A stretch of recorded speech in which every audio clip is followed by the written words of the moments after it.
1 o'clock. Hello, everyone, and welcome to our Prospects Live MLB trade deadline coverage with myself, joined by my best buddy, Will Thompson, and Reese B. White will be joining us soon.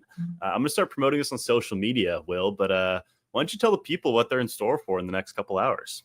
Well, we got it. We got just about 2 hours, and as I'm speaking right now, 2 hours and 9 minutes before the trade deadline. And you already know that there's going to be some trades that are going to be trickling in. The deadline, I think we were waiting for it more to get going a little bit.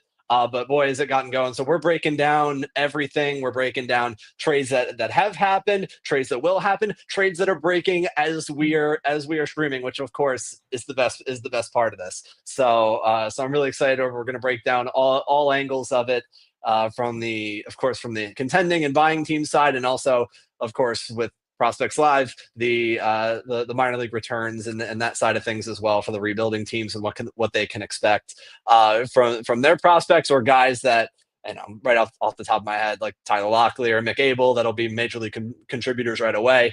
So it's gonna be a lot of fun. It's gonna be you got to strap in. Next 2 hours is gonna be a lot of fun.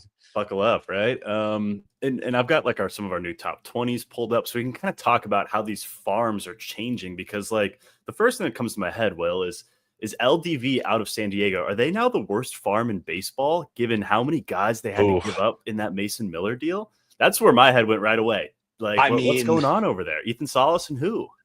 So the answer to that question is I'm gonna say I don't know, and I'm gonna hold off to see what they do with Dylan Cease. Right. I think we can definitely have that conversation after we kind of know what's going on there.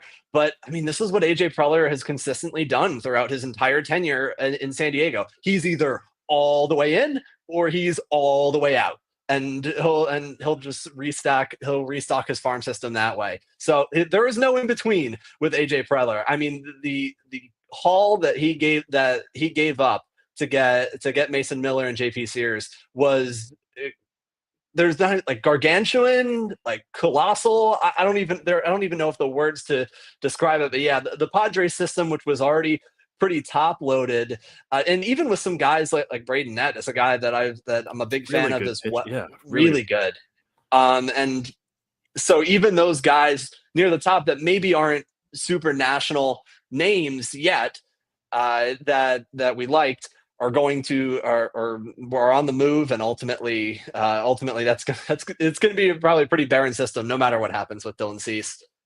I agree. I think the Padres are one of the teams to watch, maybe the team to watch, just because they still have some real needs. They fixed the catching problem for now with Freddie Fermin. I think that's a perfectly cromulent, as our boys say, option at catcher. But what are we doing? I mean, right now Bryce Johnson is playing left field for this team. Will, who's Bryce Johnson? Well, I mean, he's stuck, and he's in that 8-9 hole in the order. I mean, we've heard the Padres connected to Jarren Duran, and they've been looking for a left fielder for 2 months, and they haven't found one yet. Maybe I don't know if left field exists in San Diego, but we got our first question here, and this is my encouragement to you guys. Please ask us as many questions as possible. We'll be breaking news as Passan breaks, and other guys on Twitter do break these trades, but we want to get to as many of your questions as possible. And get your feedback on what you think of packages, and we'll give you our scouting analysis on if we think a package could get done or not. So give us some mock deals. Ron is saying MLB Network said Casey Wiggins and Alcantara for Gore is a Cubs overpay. He would do it. What are your thoughts on that one, Will? I know I have some. So I don't think it is an overpay. I would do it as well. I mean, number one, I love Mackenzie Gore. And number two, Kevin Alcantara, he's a guy that he's still really raw. The tools he's really tooled up, certainly, but the swinging, there's a lot of swing and miss problems. Certainly Casey as well is in that boat. Jackson Wiggins is phenomenal, but of course you're going to have to give up something. You're going to have to give up something good to get something good.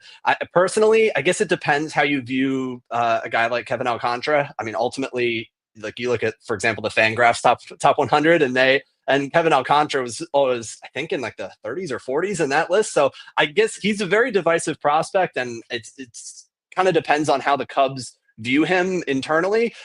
But if you're asking me, would I do that deal if I were the Cubs? The answer would be yes, because I think Mackenzie Gore would be an addition into that starting rotation that really needs another high quality arm in that rotation to help compete with Milwaukee. So I would be all in. I would do that deal. I think Jackson Wiggins is the most interesting part of this deal for me. I think he's my favorite prospect out of those three.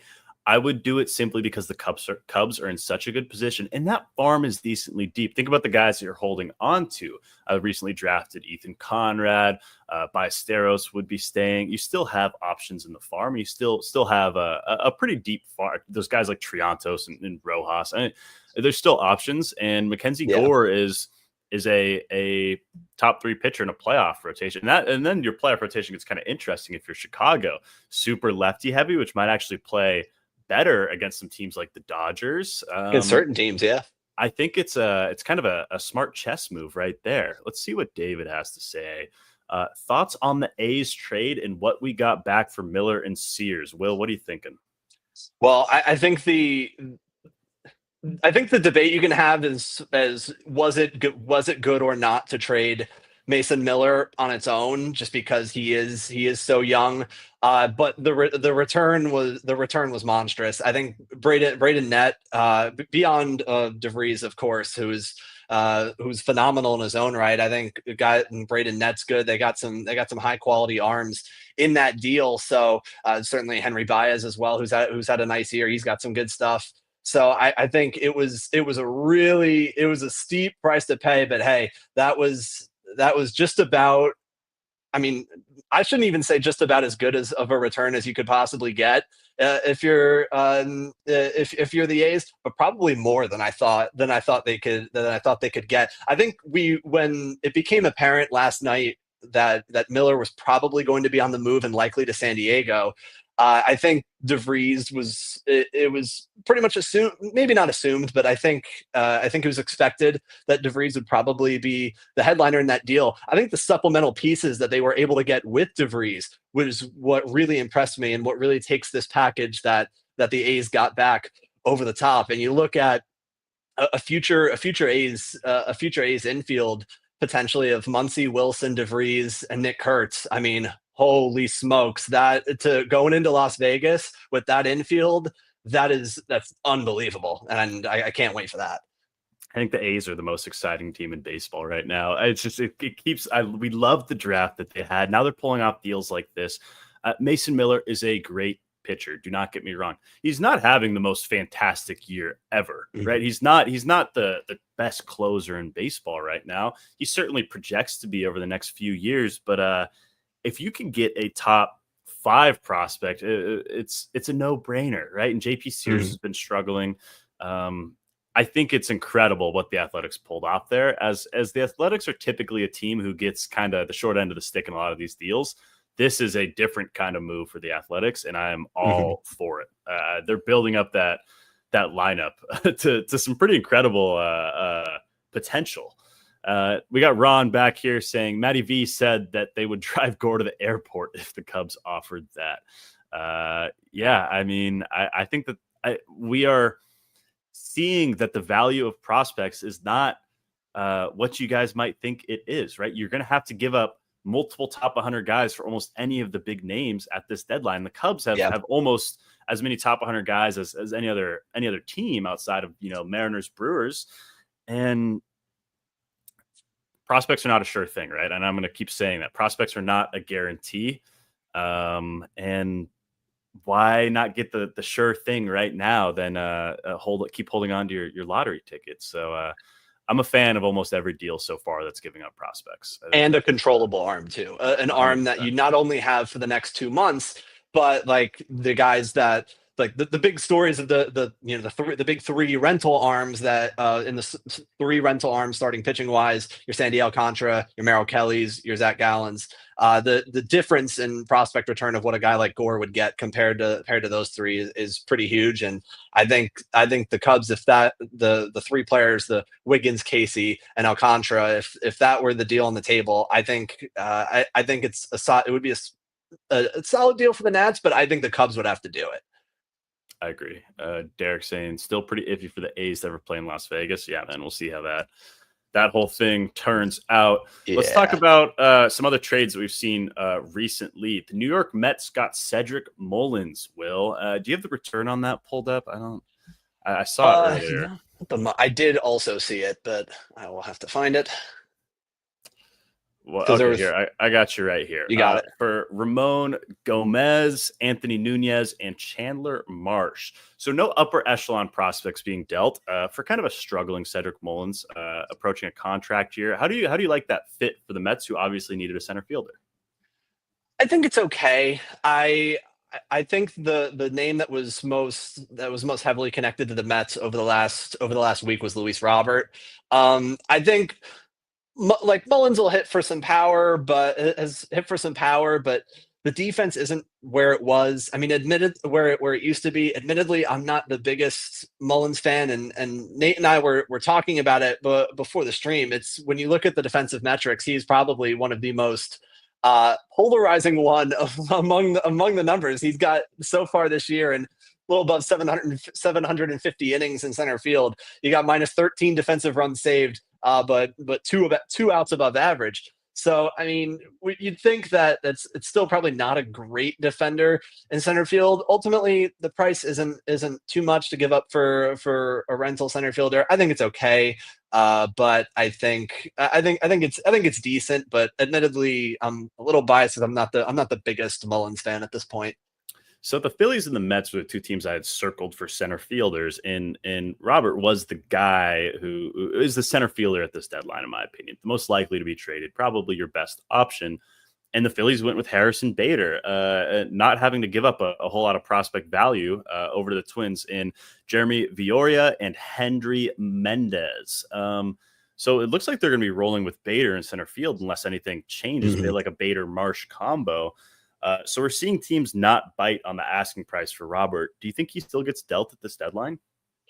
I think he's going to get dealt, but I think the White Sox are going to have to lower their asking price a little bit, because ultimately this is not the this is you can kind of dream on the upside, but let's not pretend like Robert hasn't had a pretty brutal year, and there's still a lot of work to do there with whoever acquires him to try and round him back into form. So I think the White Sox are not in a great spot, given that these teams aren't biting. And honestly, like, I think when you mentioned the Phillies and Harrison Bader and that addition, I almost like that addition a little bit better, certainly for the cost.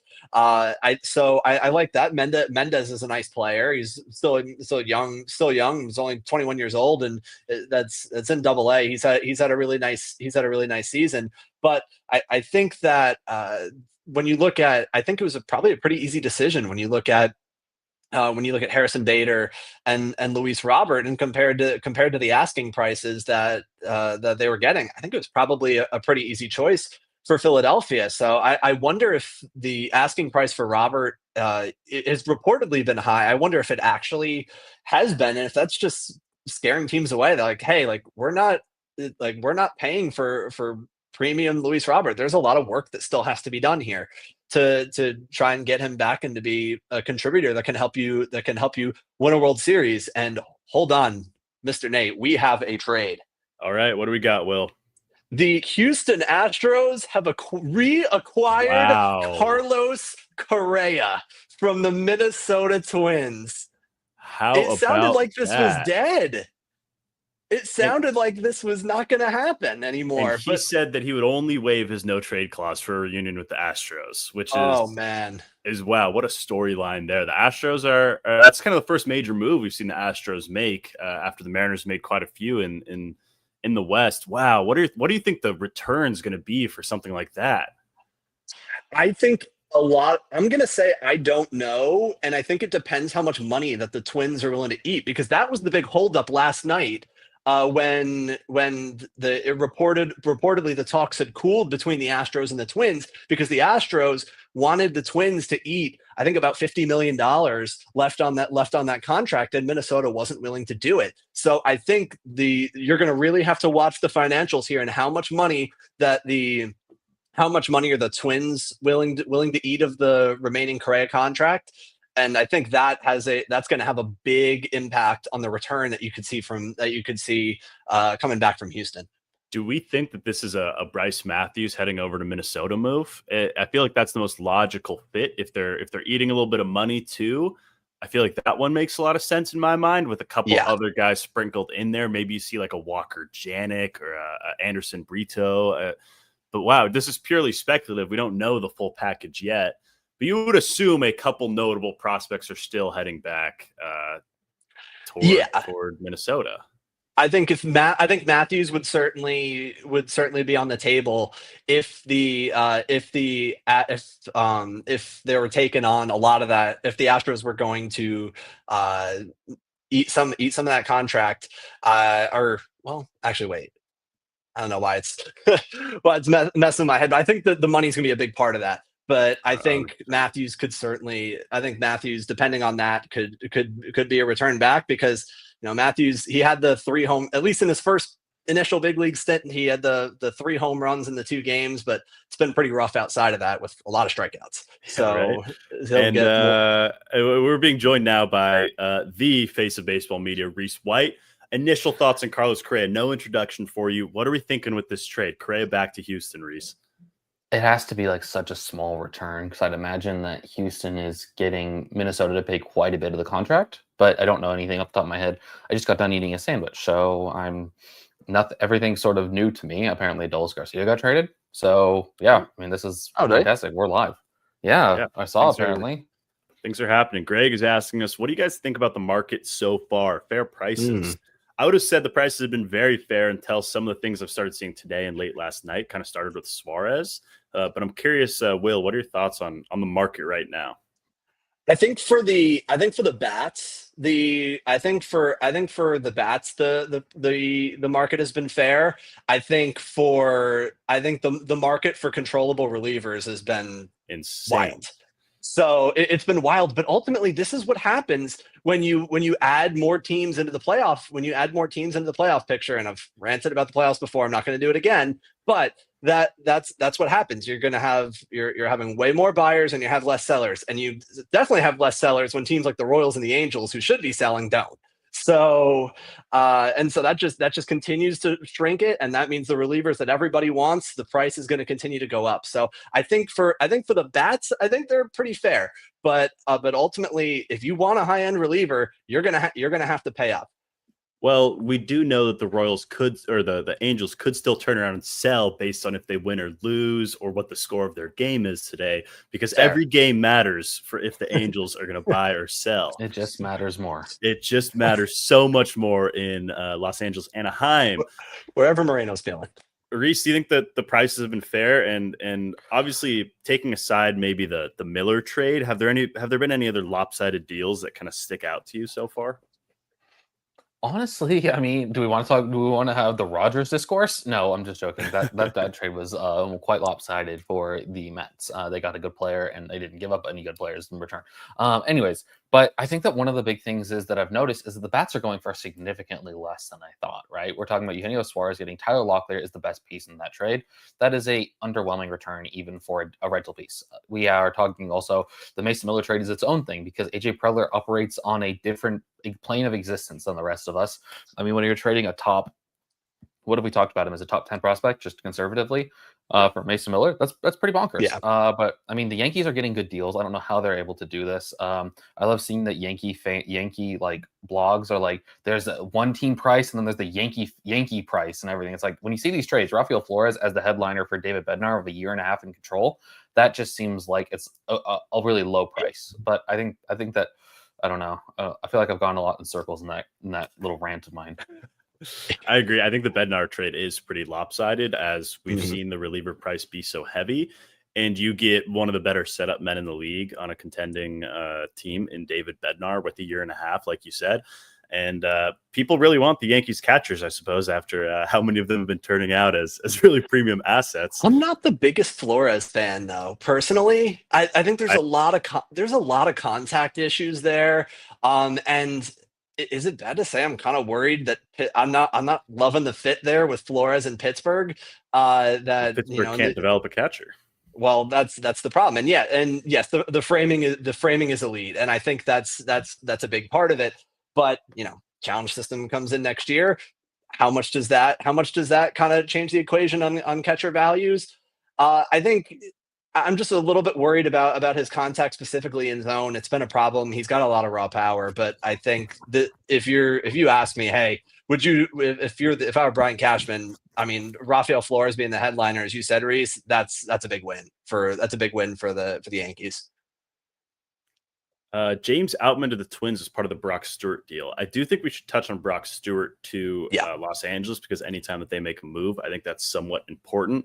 So looks like Reese has departed us for a second. Will, Brock Stewart, sneaky, very good reliever on the Minnesota Twins. Getting James Outman, is this a change of scenery move? And how do you see James Outman's future playing out in Minnesota? Outman is tough because the contact issues are really rough. And even in AAA this year, he was striking out above 30%. And of course, when he got his short big league stints with the Dodgers this year, the strikeout problems got even worse. So I mean, there's tools there, there's power certainly. I think it's fine, but I mean, certainly Outman needed a change of scenery, no doubt about it. But I'm not super high on Outman in general. Who I am high is on the Brock Stewart fit for the Dodgers. I think that's a real weapon at the back end of that bullpen. His stuff, and especially the way his fastball moves is really special. And so I think the Dodgers are going to do their best to optimize that in a bullpen that was expensive, as the other parts of their roster are all expensive, but they spent a lot on their bullpen, and they've had a lot of injuries, but Tanner Scott hasn't had the dominant year we're used to. But I think Brock Stewart can really help with that bridge, especially from the right side. And I don't know, I think Outman's okay. It's worth taking a gamble on, I think, if you're in Minnesota. But I think he's 27, 28 at this point. And the contact issues and the swing and miss problems are really bad for Outman. I think two names I'm looking at right now is Ryan O'Hearn and Sandy Alcantara. I think those are two guys who are dang near guaranteed to be traded. I'm going to start with you, Reese. Alcantara, where do we think he might end up? What team could really use some high upside pitching at this point? Looks like the Cubs pivoted with Soroka. Houston could definitely use some pitching. I don't know. That's just me spitballing. Houston's buying all of a sudden, which has been an interesting choice for them. So I could see Houston making, and they've notoriously done a really good job of pitchers. That's such a good question on the spot. I want to say the Cubs are sort of the favorite right now. They need to make a trade. They have the prospect capital to make a move. They need to move on Casey. He's blocked more than any prospect I can remember. Moises Ballesteros probably gets moved in that deal as well. So I'm going to say the Cubs for him. And then Ryan O'Hearn, dude, I don't even know. What's the price for a possible platoon piece? It could be pretty low. I mean, considering we talked about Eugenio Suarez didn't get a lot in return. So could we be talking about a low end, maybe complex flyer? But I'm going to say I would love Ryan O'Hearn on the Tigers. I think that'd be fun. Or if they went to the Royals. It's what teams are still buying that need an impact first baseman? Are the Giants Red Sox buying? Are the Red Sox buying? Those are the two teams that I would think that he makes a lot of sense on. Are those two teams going to buy? What are we seeing with them? Where do you think the Giants are going to go at the deadline, Will? Because they do have assets. I've heard Camilo Doval is available for trade. That's another elite reliever in the mix. What are the Giants doing? For the Giants, I would sell, and I think I think that's the move for them. And I love how they've made Verlander available in trade talks. I don't know how many teams would be that interested. I don't know. To me, it's just okay, cool. Glad he's available, but I don't think that there's going to be a ton of interest there. If I were the Giants, I'm not saying they would have to sell Camilo Doval, but I think that they should really consider it, because I mean, ultimately the Giants' year is pretty close to being done. They've been really rough lately, and you get swept by the Pirates at home. I think it's really hard to come back from that. And I think looking at where this market is, that I think Doval is a guy that they really should move. Not to mention, as a guy that you've talked about a ton, Nate, and that's Randy Rodriguez. He could easily step right into that closer role. So, you have a ready-made replacement already that has tons of control. And I think I don't think it's a way that, all right, we have to get rid of Doval just for the best offer we can get. But I think with a sizable return that you could get, I think the Giants would have to make that move, and I think it's more likely than not that we see it. At this point, I'm on if Mason Miller can get LDV, then Randy Rodriguez could probably get Arjun Namala from the Blue Jays. Like, that's the point where we're at, like a top 30 guy. Like, that's for young relievers now. It's like, is that the price that we're paying? But then we see all these things that counter that. Smata says free Ryan Ward. Free, right. Okay. Me and Bill saw Ryan Ward live together about a month ago. Ryan Ward is so good. Please get him out of there. Please. I'm begging them. He rakes. Reese, what's on your mind, though, friend? What's on my mind? I didn't realize we're doing on deck. Or yeah. So, dude, Ryan Ward being free would be so awesome. Carlos Correa is going to be playing third base for the Houston Astros. Mm-hmm. So they're just getting all their franchise stalwarts to move down the defensive spectrum. Jose Altuve moved to left field, and then you have Carlos Correa coming back home. I hope he didn't sell his home, by the way. He's moving to third base so that Jeremy Pena can play shortstop. It was a good team to begin with. Now it just becomes that much more dangerous with the arms they're getting back. Oof. With the arms they're getting back. This has been a really good thing. Who's been your guys' favorite deadline so far? I think I know who Nate's is. Seattle is obviously a great deadline. They got the impact bats. I don't mind at all what the Yankees are doing. Because for some reason the Yankees tax is in effect here. And then how can you not like what the A's are doing? And that's probably the end of their deadline. Maybe they have one more move in them, but those are some teams that stick out to me initially. We got an Astros trade, actually. What do we got? At Houston Astros, it looks like the Houston Astros are going to be trading for Jesus Sanchez from the Miami Marlins. Wow, so they need an outfielder. That's the Taylor Trammell replacement. Yeah, and I think that's it. I think that's a solid pickup and a guy with a lot of power upside. He's had a nice year, Jesus Sanchez. And so they need an outfielder, especially going into the playoffs. Like, I like Jacob Melton. I don't know if I would be that comfortable with Melton as one of your three starting outfielders and going into the postseason. I think Sanchez is and they also have a lot of right-handed bats. I think they need a left-handed bat at this point. And it looks like for Ryan Gusto. Yeah, that's a fun deal right there, actually. I like Gusto. Is it Gusto or Gusto? I've always said Gusto. Yeah, probably Gusto. Not a pronunciation guy. Jesus Sanchez is a guy who we didn't talk about a whole lot, but has kind of always been like a data darling. Freeing him from Miami feels like a good he hits plan. The crap out of the ball. Yeah. The plate approach, the plate skills can be a little they leave a little bit to be desired. But the Texas Rangers are acquiring Danny Colombe from the Twins. Are the Rangers buying? I think so. They're right in they're tied with the Mariners right now. So are they actually? I didn't know that. Yeah, they're hot. They've ripped off a bunch in a row, and so I think they definitely needed bullpen help, specifically lefties. So that's a fit that makes sense. We'll see. They need a lot of bullpen help. That team's bullpen is pretty bad. So if they've decided they're going to be sellers all of a sudden or buyers all of a sudden, then they really need to start ramping up the. They need to do a lot. Getting the pieces back. They need to do a lot more. And they've been beaten up on some bad teams on the streak. So how much of it is more of a facade? Clearly they're buying into it, and I guess with the expectations that the Rangers had coming into the season, they were projected to be contenders for the pennant to potentially make the World Series up there with New York and the Red Sox and teams like that. So I can see it, but they definitely need bullpen help if they're going to be buyers, and Danny Colombe is one of the more underrated left-handed relievers in the game. Reese, sounding at Leaving out your the Tigers in that conversation of contenders. By the way, I Well, won't I let was you saying forget before that. the season. Preseason. Before the season. Preseason is Oh, what I was okay, mentioning. okay. Sorry, I was looking at Jesus Sanchez. Jesus Sanchez has quite a bit more control left. He only has 3 years of service time. He feels like he's been around for forever. I He mean, only he's has been 3 playing years since left? 2020. Yeah, he's not a free agent until 2028. He's just entering our eligibility this season. Wow. The fact that it just cost Gusto, is there more in that deal, or I could effort that? I have the internet. But that is such None a wild. yet.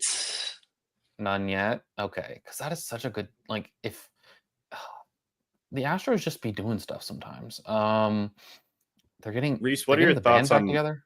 the LDV for Miller trade? Hoppy 303 is asking, and we talked about it a little earlier, but I don't know if you were on yet. No, I was off eating a Jersey Mike sandwich. Thank you to everyone who voted in that poll, by the way. It was really interesting. I did not expect LDV to be the best prospect traded since 2023. I mean, we're talking about an elite shortstop prospect, good power, good speed. The fact that he's moving is kind of an interesting decision. But Preller, you never really know with Preller how hot his seat is at any given point. I feel like it vacillates after all the time. So I think it's a lot to give up, but if they're really going to stretch out Mason Miller, which I don't think is a really good idea at all. I mean, he's shown that he can't really stay healthy and with a starter's workload. In a reliever's workload, he is one of the best relievers in baseball, if not the best. So I don't know. I don't really love giving up LDV for a reliever in theory, but for that reliever, I think it's a good deal.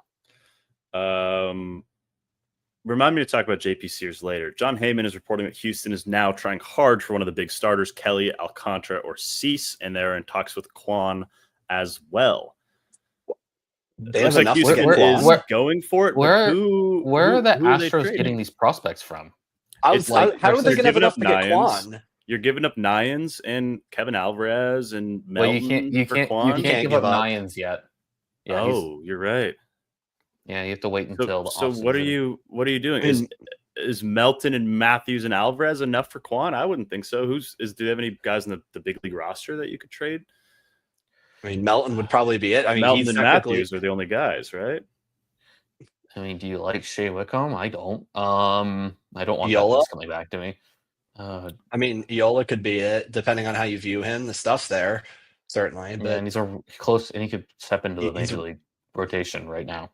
I think that they have enough money for or enough pieces for an Alcantara or Cease. Kwan, I can't see it. I can't see it. There's no headlining piece in that deal. I agree with that. Unless you're really in on Melton, because everything underlying for Melton is pretty bonkers. Like, it's good stuff. It's good tools, but I don't know if I want Melton back as the key piece in my Steven Kwan trade, because Steven Kwan is one of the best contact hitters in baseball. So I think a team would be able to beat that offer. I would be surprised at that. I wonder if it's like a 3-team trade. Like, you feel like you got to get the third team involved in there, get them in the chair, and allow it to rock and roll a little bit. But it's such a weird thing to see Houston all of a sudden ramp up and get aggressive. It's a weird. This deadline's been awesome. Jorge Polanco is in our chat and asking our thoughts on the return for Suarez. I mean, we shout out Jorge Polanco. What's up, Jorge? So what are your thoughts, Will? What are your thoughts on the return for Suarez? I thought it was a little bit underwhelming, but I think it's fine. I think we all have to remember what was the stat that was going around about, like, when the last top 100 prospect was traded for a rental bat, and it was like 7 years ago or something. So it doesn't happen for a while. So I think the return is fine. The thing that I will say is I think Locklear is a much better fit in Arizona than he is in Seattle. I think that's where you could see him start to grow and start to the power could play a lot better there. And they got a couple of guys who could potentially turn into nice relief pieces as well. So I think the return was fine, but I think people are going to be a little bit disappointed because of all the noise and in the past weeks, especially when Suarez was hitting a home run every game. Or, I mean, actually, never mind. He was hitting 2 home runs every game for like a week. So I think that's just what the noise was. But I thought the return was it was fine. Like, when I think based on teams and what they were looking for. But I am intrigued to see how Locklear does in Arizona. Certainly a much better hitting environment than Seattle. Absolutely. Recent. Any thoughts on that Suarez deal? I know we've talked about it a little bit. I think it's shockingly light for what is the best bat on the market. I can't believe that they got a 40 to 45 OFP first baseman and two possible relievers in that trade. I think that's a masterclass by Jerry DePoto to get Eugenio Suarez. I mean, even a couple weeks of Eugenio Suarez was worth more than Tyler Locklear's 5 years of team control. So I'm not the Tyler Locklear guy, obviously. I never really have been. So it's just, I don't know. I think that the Mariners came out like bandits in that one. The Red Sox are talking about top starters, including Merrill Kelly. Merrill Kelly's definitely a name we're going to see get dealt in the next hour and a half. Yeah, should the Red Sox have gone all in for Suarez? Will, I'll let you answer this one briefly. I think. Yeah, I think, and Suarez has played some first base, has played some first base in Arizona. I think if we would have known that, I think if the Red Sox would have known that that's all that, I think they could have topped Seattle's package and would have been a great fit as well. But yeah, I think the Red Sox. I think I would be a fan of the Red Sox topping that Seattle offer for Suarez if that's ultimately the price that it cost. Have we decided on a breaking news sound yet? Because the San Diego Padres have acquired Ryan O'Hearn. With what prospects? That's an interesting one right there. No, we have the NFL chime, though, still ready. So, I mean, maybe we should just let it rip. Yeah.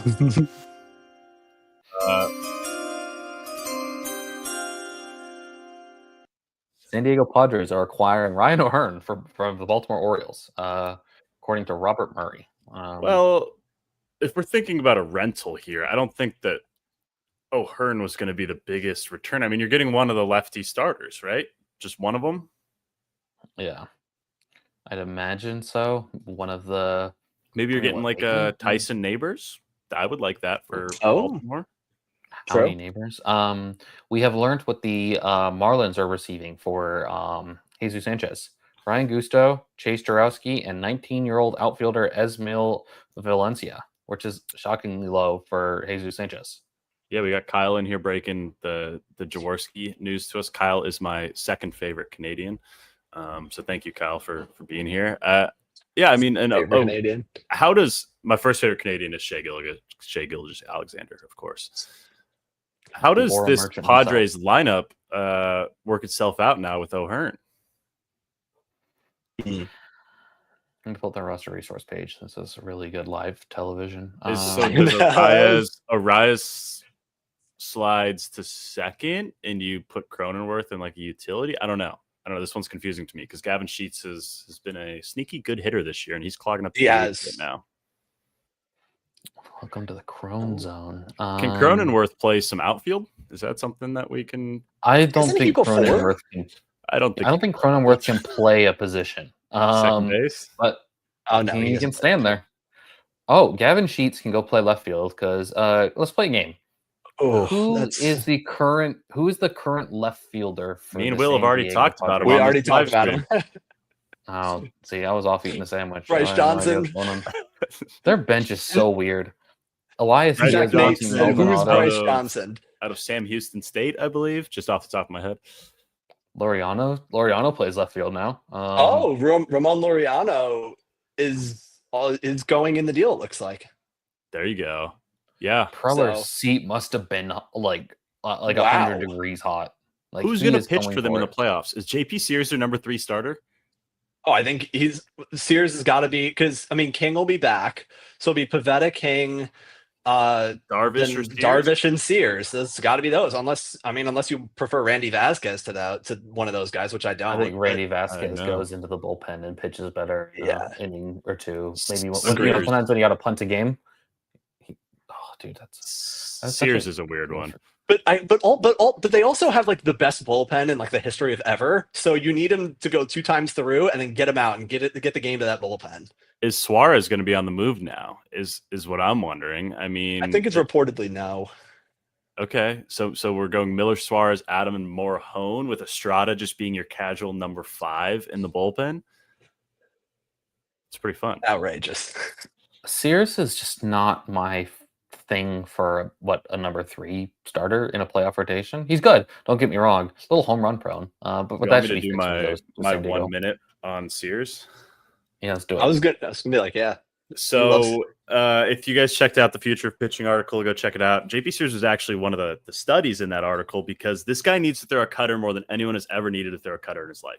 He throws a four-seamer, and that is not great by most metrics, and he throws great breaking balls. This guy can spin the heck out of the baseball, but his slider and his sweeper shape are so close together that there is no in-between for the fastball and then the slider and then the sweeper.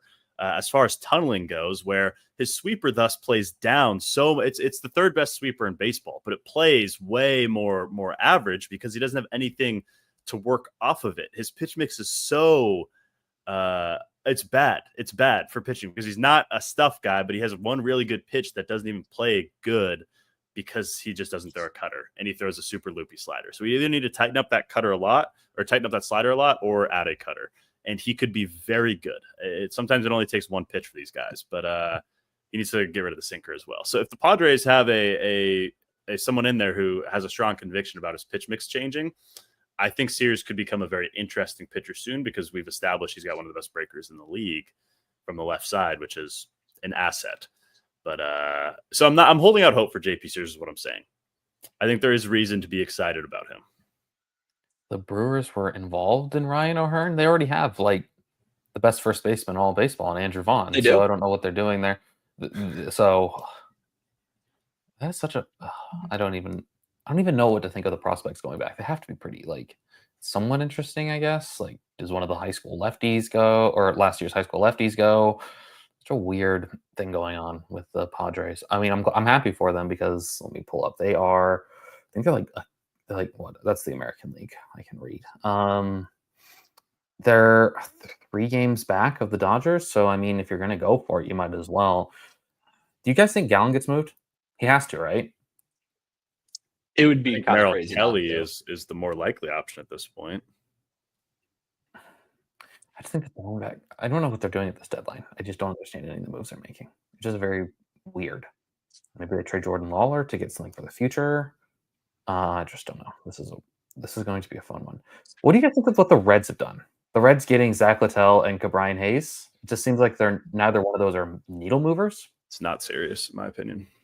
I'm underwhelmed, and it doesn't really even move. Floor raisers. And the Reds need bats. They need offense. They need power. And Cabrian Hayes is the opposite of that.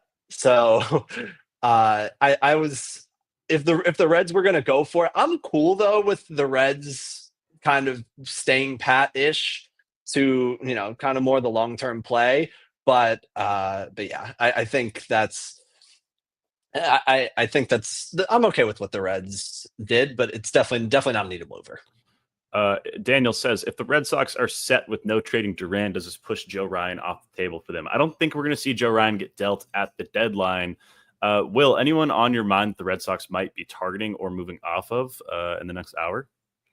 Well, I was gonna say Ryan O'Hearn, but I guess not. As far as who they're targeting, Joe Ryan's the dream. But I think the Twins have kind of shut down any real talks about that. Nothing's really gotten that close or that serious. So I mean, I would love Joe Ryan in a Red Sox uniform. I think that was the dream. It doesn't look like it's going to happen. And so I think as far as who they could look, I think Sandy Alcantara is a guy that I would look for. If I were the Red Sox, they're a team that's starting to prioritize velocity, especially. So I think Alcantara would be a good fit there, and we'll see if there's any truth to the Merrill Kelly smoke as well. But hey, the Red Sox have a lot of talent in the upper minors that they could potentially move. I think for me, I'd be looking to move the password. I think that's a guy if I'm the Red Sox that I think is probably the most likely highest end prospect to move. But I think I think Alcantara and Kelly and those two guys, because I don't know who else they would add with O'Hearn off the table now. I think that their lineup kind of just is what it is at this point. That I'm very disappointed they did not get O'Hearn. As a Red Sox fan, I thought O'Hearn was the perfect fit there for first base, and Romy Gonzalez matches lefties. Abraham Toro he's worked miracles and has saved the Red Sox season, honestly, from what things looked like. But I think if you're expecting him to carry that through the last 2 months of the year and into the playoffs, I'm not a huge believer in that. So I'm disappointed they didn't get O'Hearn, but I think now the attention probably moves to adding another starter. Reese, my question for you is: can the Twins roll out a lineup tomorrow or tonight? I'm assuming they play tonight. I mean, their prospects get hurt, so maybe not. Who's left on this team? Peyton, no, not Ellis. Peyton Eels. He could be coming up. I like him a lot. If short kings are your thing, who make a bunch of contact, he's going to be your thing. He's gritty, grindy, whatever sort of adjective you want to use for a player of that sort of archetype, I guess. First one in, last one out. He might be called up and honestly hitting leadoff for them at this point. So this is the Twins should just be selling it off. I honestly think they should flip Joe Ryan. See what you can get. Baseball is a sport that thrives on deadlines. So maybe you can get an extra piece thrown in. I just think, I don't know. The Twins it's going to be very fascinating to see what they do with I don't even think their AAA squad's all that good either. Emmanuel Rodriguez, is he healthy? That's I don't think so. Yeah, Walker Jenkins is healthy for now. So Willie Castro could still be on the move, right? I think they have to move him. He's the perfect, he's technically, he would be listed in the Ben Zobrist sort of mold, right? Super utility, can play everywhere, but actually plays every day. I think that a team the Tigers or the Red Sox could probably use him. He could probably first base. I just don't know what the cost would be. Probably Garcia plus a bunch of other stuff. I'm going to be right back. I'm going to go use the restroom really quick. Hopefully no trades happen. Well, Reese, you're 100% right remember when you said if you remember, yep, as Kyle just pointed out, the last year's high school arms going back, Boston Bateman's going back to Baltimore in the deal for O'Hearn and Laureano. Boston Bateman is physically different than any other pitcher you'll see at the level that he's at. He is huge. So I hope the single ice league over in there is ready for, and it's good stuff too. I was doing some research on him because we have the Padres list coming out tomorrow, which has been completely decimated. Thank goodness we're including a note that says this list was done before the trade deadline, so we'll re-rack it next week. So, but yeah, I want to get that out. Boston Bateman, that's not a bad return. I just saw that Ramon Laureano has a 2026 team option as well. So, the Padres have their left field figured out next year. He's not a former shortstop, so he might not stay very long with them. But, Laureano hitting, what is he hitting? 290, 355, 529 with 15 home runs, 4 stolen bases. That's better than anything they could have expected. And for not that high of a cost, I think this is a really good move for the Padres. I'll be right back, fellas. Yeah. It becomes one of the most interesting arms in the Baltimore system right away for a system that doesn't have a whole lot of upside arms, if you will. Looking at it right here, he might. Yeah, I think he's probably the top arm in that system right away. One or two, yeah. Yeah. I'm blanking on the name. The guy who just got promoted from to low A, who's throwing over 100. I don't remember his name. Is that George? Now. Could be. George and McDermott are the two guys that I like from that are Baltimore pitchers, and then of course Mr. Money. But Mejia is the guy. Mejia is, yes. Yeah. It looks like there's only one. So we don't know who this prospect is, but Chandler Rome is reporting that there is only one prospect going to back to the Minnesota Twins in the Carlos Correa deal. The Twins are eating some of the money. Okay, so if they're only eating some of the money, then it's a nobody prospect, right? It's like a guy in the teens, wouldn't you think? In the potential, yeah, I think. The Astro system isn't great, so I guess in pure where the organizational rank might be for the guy that they'll bring in, it might be a little bit higher, but I would think it's definitely not going to be the Meltons, the Matthews, I feel like The Walker Yannicks. Janik is Yannick, sorry, is just has Twins written all over him. But even that feels like maybe he's a one tier above the kind of prospect you'd get back for Carlos Correa with that contract and that injury history. So now it's just the money is the biggest part of this deal.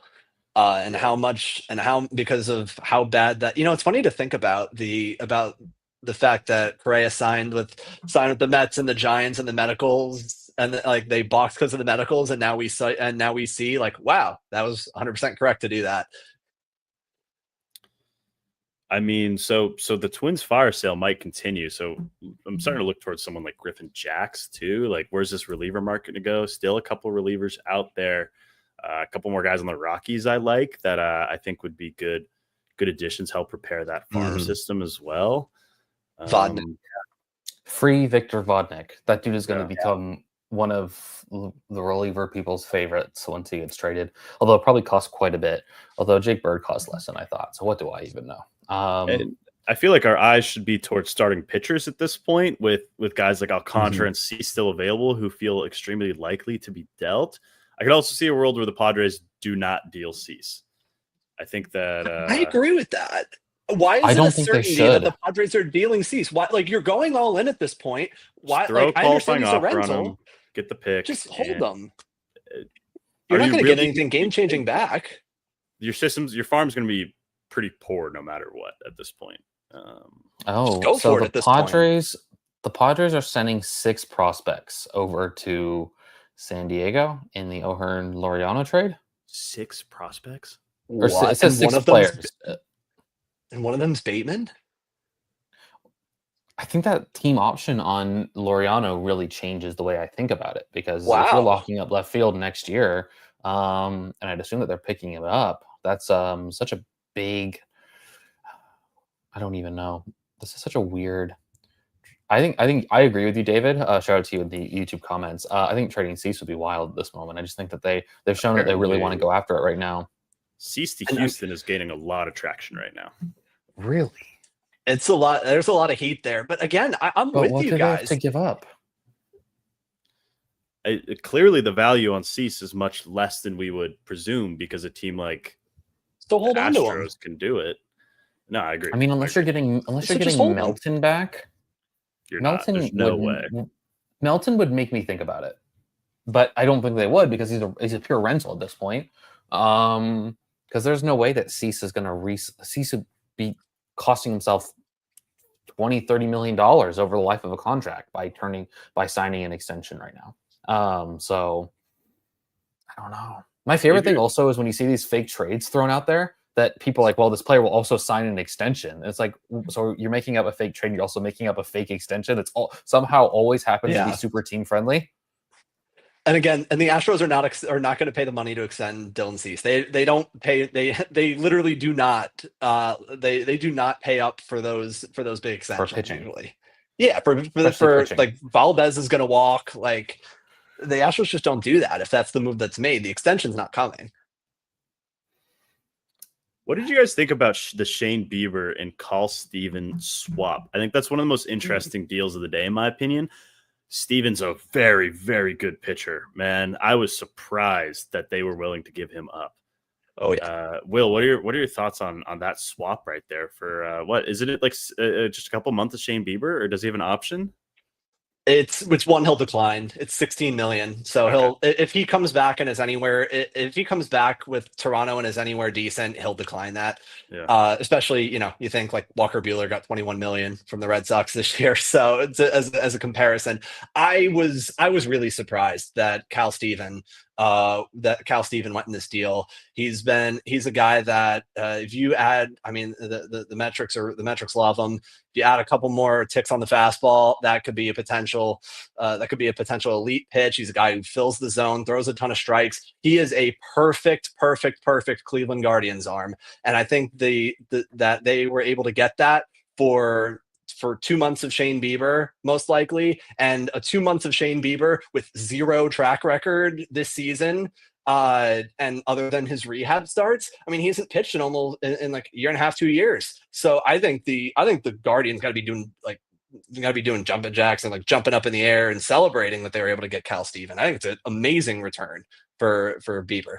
This is the analysis we need. Is Ball with Bradford is telling us exclusive information here. Was in an accounting group project with Cal, and he played Pokemon Go every day. He sounds just like one of us guys. Reese, what are your thoughts on Steven though? I think Steven this is the exact sort of I think we're talking about it in the staff chat. He kind of is he got his breaking ball all sort of figured out with the Blue Jays and everything, which I think one of the strengths of their player dev system. And all of a sudden now, like, he's going to an organization that's going to get more velocity out of him. So like, this guy he's winning on all player development fronts. So I think that's a really good trade for the Guardians. Bieber, Bieber would have to really stink up the joint to even think about accepting that player option. But that doesn't mean that him and the Blue Jays can't get something done. So yeah, I think that's a really good deal for the Guardians. And it's a very confusing trade, especially because we don't know what the price of some of these other pitchers are. Like, what if Cease comes in for significantly less than this? Why did you trade Cal Steven, who is your breakout arm by all accounts, your second or the second best pitching prospect in my mind behind Savage, for a couple weeks of Shane Bieber so that he can audition himself to his next team? The Blue Jays seem like they are uber confident in their pitching development, given them trading Warren Watts-Brown and Steven. I mean, those are two of their more exciting pitchers in their system. They obviously have a couple more. Johnny King, Gage Stanford come to mind off the top of my head. This is not a team, in my opinion, that looks like it can win a World Series, though.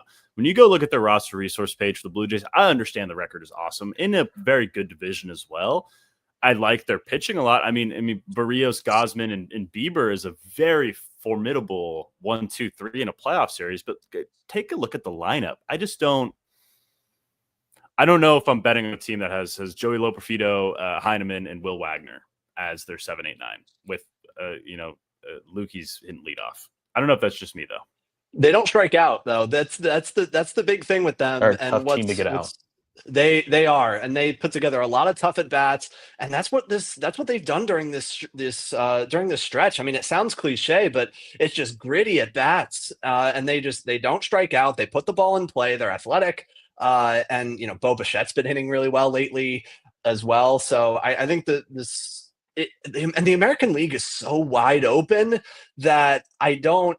Like, you're right, Nate. On paper, are the Blue Jays the best team in the American League? No way. And they're not the best team. They're probably are they the third best team on paper in the AL East? They honestly might be. Yeah. But they're gritty. They put the ball in play. They put together a lot of tough at bats. I mean, will that translate when you're facing everyone's best arm come postseason time? That's going to be the question, because as we know, and everyone says it over and over again, what wins in the postseason? Home runs wins in the postseason, and hitting for power wins in the postseason. I think Seattle and Houston have leapfrogged Toronto. If they weren't already better, I think I like Seattle and Houston both in a playoff series against Toronto. I don't know, Reese. What do you think? I also am not crazy about this back end of the bullpen. I think that Hoffman's fine.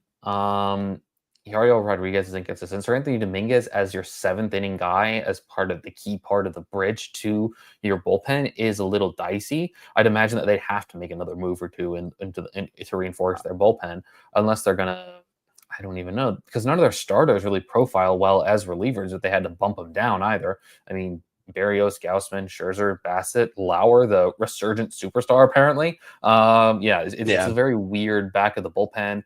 They will be getting. I actually really like. I think they'll be getting. Interesting. I'm glad that we have some sort of disagreements, because I don't see it. But that lineup should get better. Honestly, I don't think they need to make a trade. Kirk's going to be coming back. Jimenez should be coming back, right? Like, Santander is. Yeah, Santander's been bad all season. I mean, who knows what you'll get from him? Yeah. I mean, honestly, it might be a plus that he's not playing at the moment. But we're talking, and then Varsho can come back and play elite defense, and kind of, I don't know, be a Jekyll and Hyde offensive player. Yeah, because it doesn't seem like any of them outside of Kirk is anything too serious, like a concussion, sprained ankle, hamstring. So yeah, I don't know. This Blue Jays team is weird. If we're gonna have to rank the American League contenders, it goes what?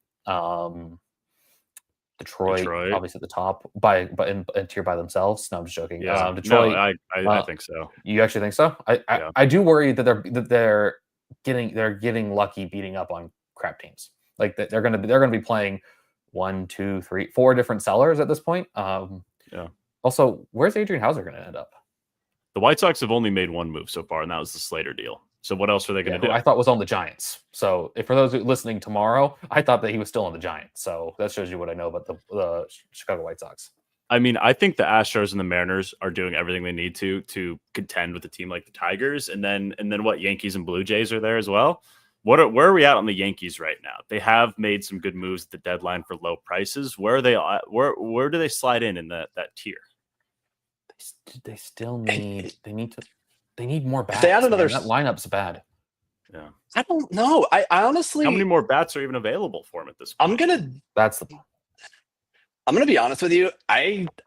This is probably an unpopular take. I think if the Yankees can add one more starting pitcher, I think they have the best roster in the. I think they have the best roster in the American League.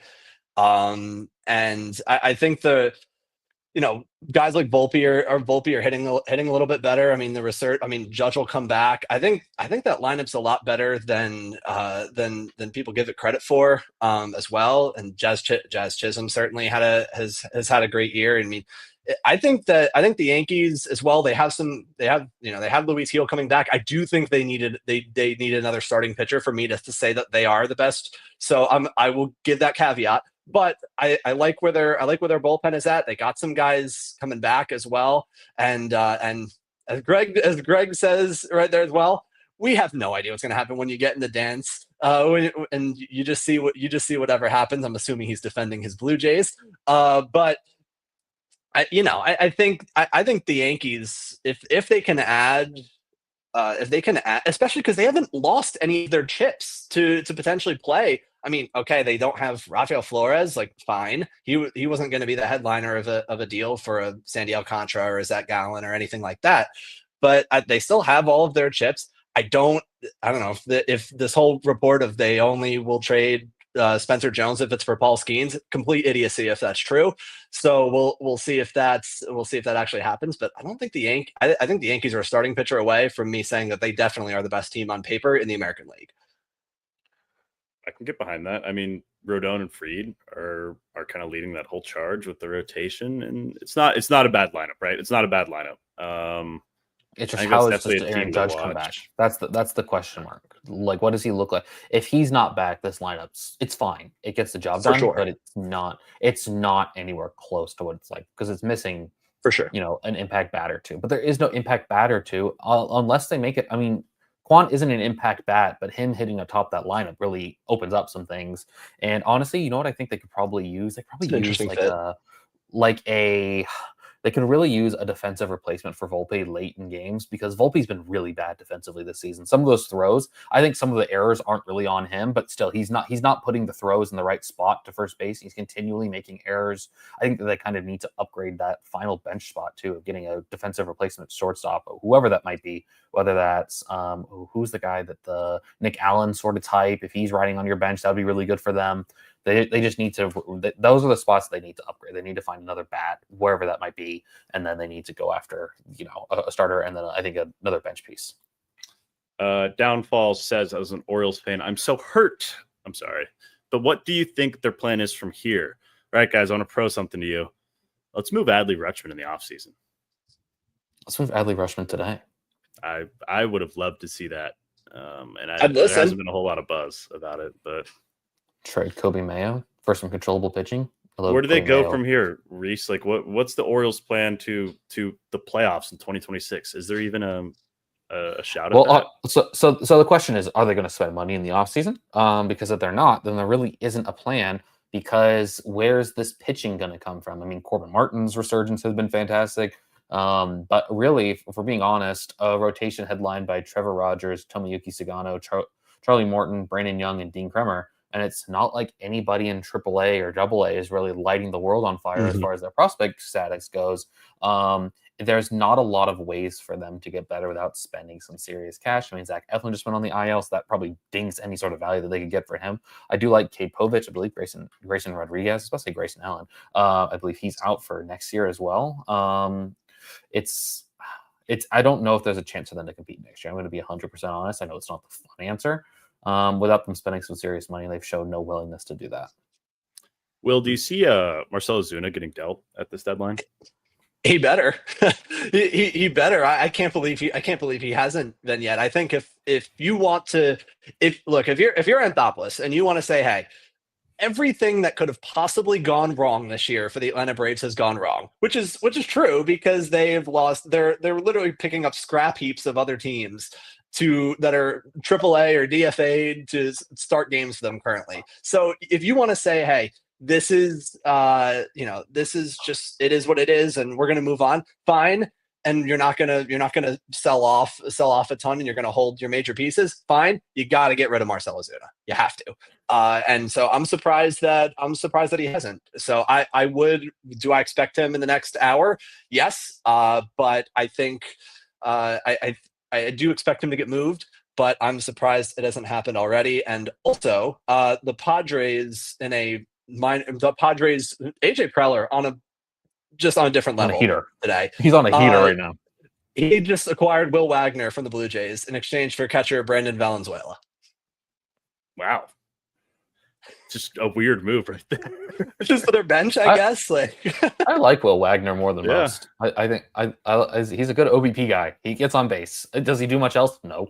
Can he play third base? Kinda. Can he play in the corner outfield? Kinda. So there's some value there. I mean, if you look at their bench, it's bad. So just rounding out their bench. Trenton Brooks. Trenton. Trenton Brooks is on their bench. I saw him. I was watching a game. And I saw him play. I said, "Who is this?" I have no idea who this is. He's playing left field. They've stifled in a lot of people in left field, but guess not anymore. I think we're just waiting for the next big bomb to drop. Something that is funny that I do want to mention is the man who Mike Rodriguez is his name, who broke the Adolis Garcia trade, has now deactivated his Twitter account after posting a fake picture saying that he got hacked with a Bitcoin on it, and now he's no longer on X. So I suppose that is why you don't trust everyone, my friends.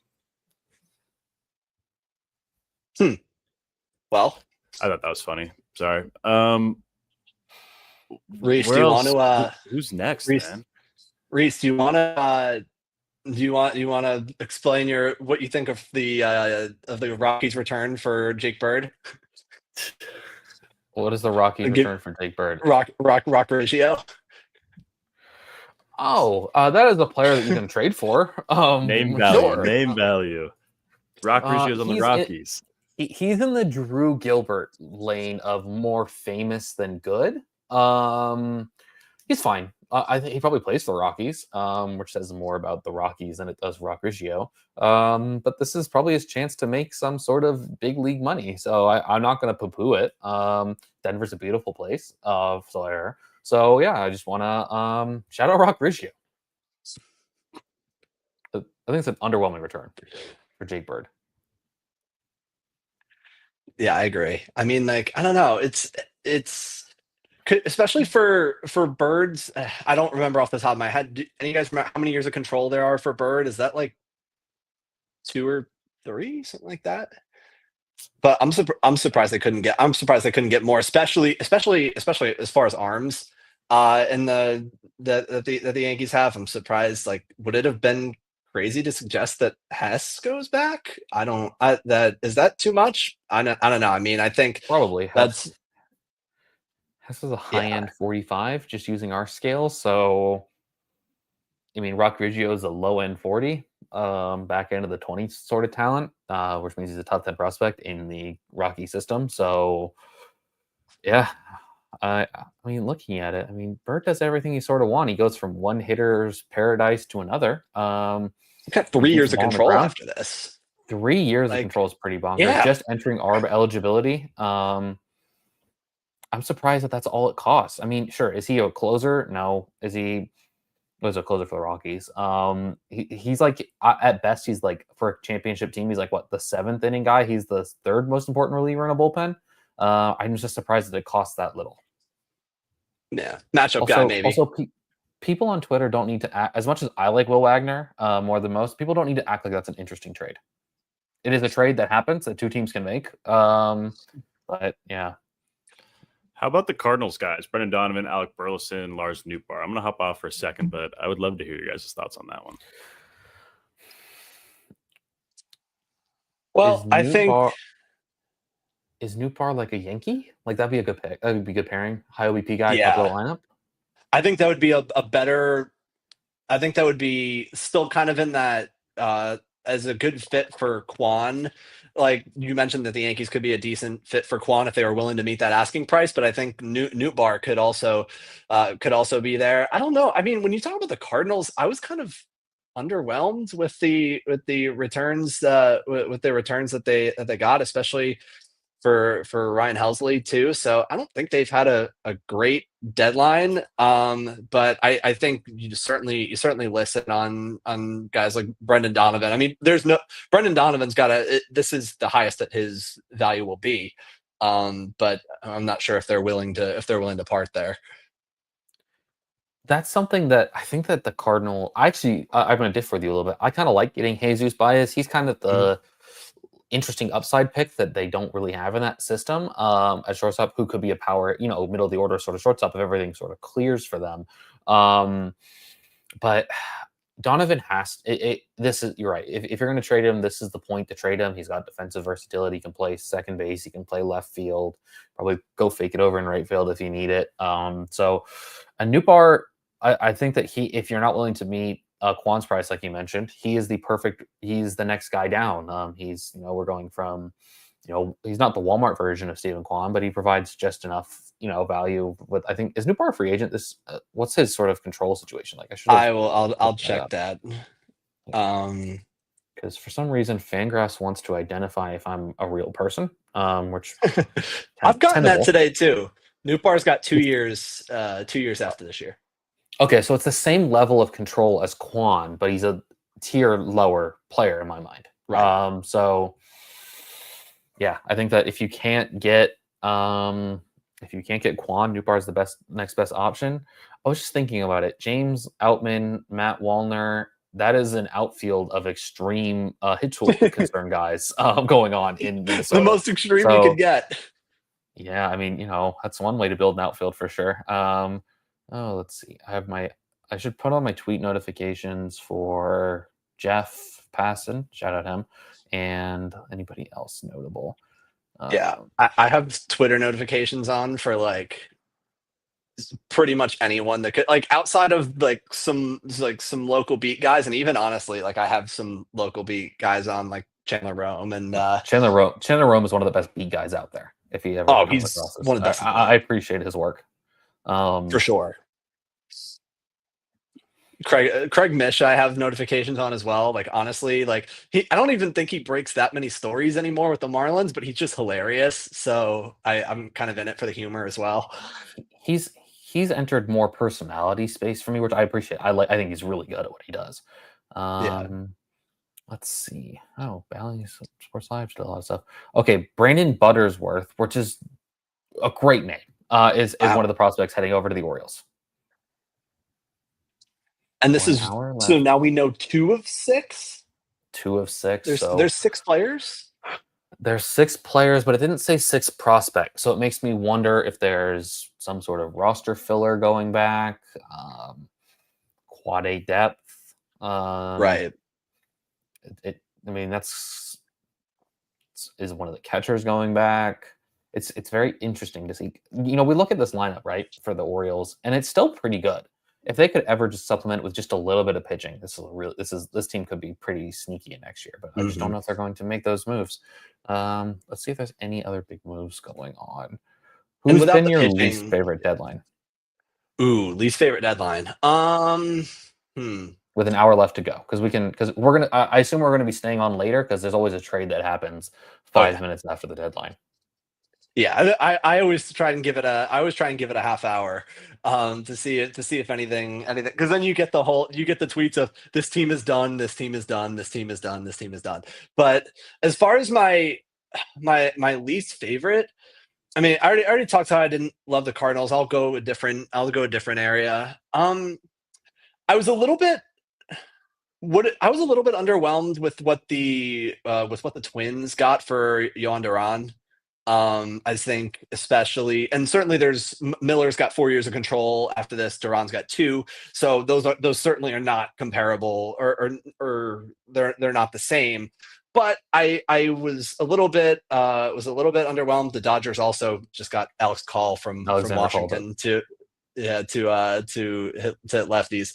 But I didn't love, and certainly there's more to go here for the Twins and some guys that could be on the move. But I was a little bit underwhelmed. I know Mick Abel's kind of a polarizing guy, and it's, can you improve Tate's bat a little bit, as well as, and he's certainly a good prospect. But I don't know. I think for a guy for Duran, it's one of the best closers in baseball. I think after 2 year with 2 years of control left, I thought they could have gotten a little. I thought they could have gotten a little bit more. I thought they could have gotten a little bit more from the Phillies. But I mean, I think it's a home run deal for Dave Dombrowski. That's for sure. Phillies have had an amazing deadline. I love what they've done personally.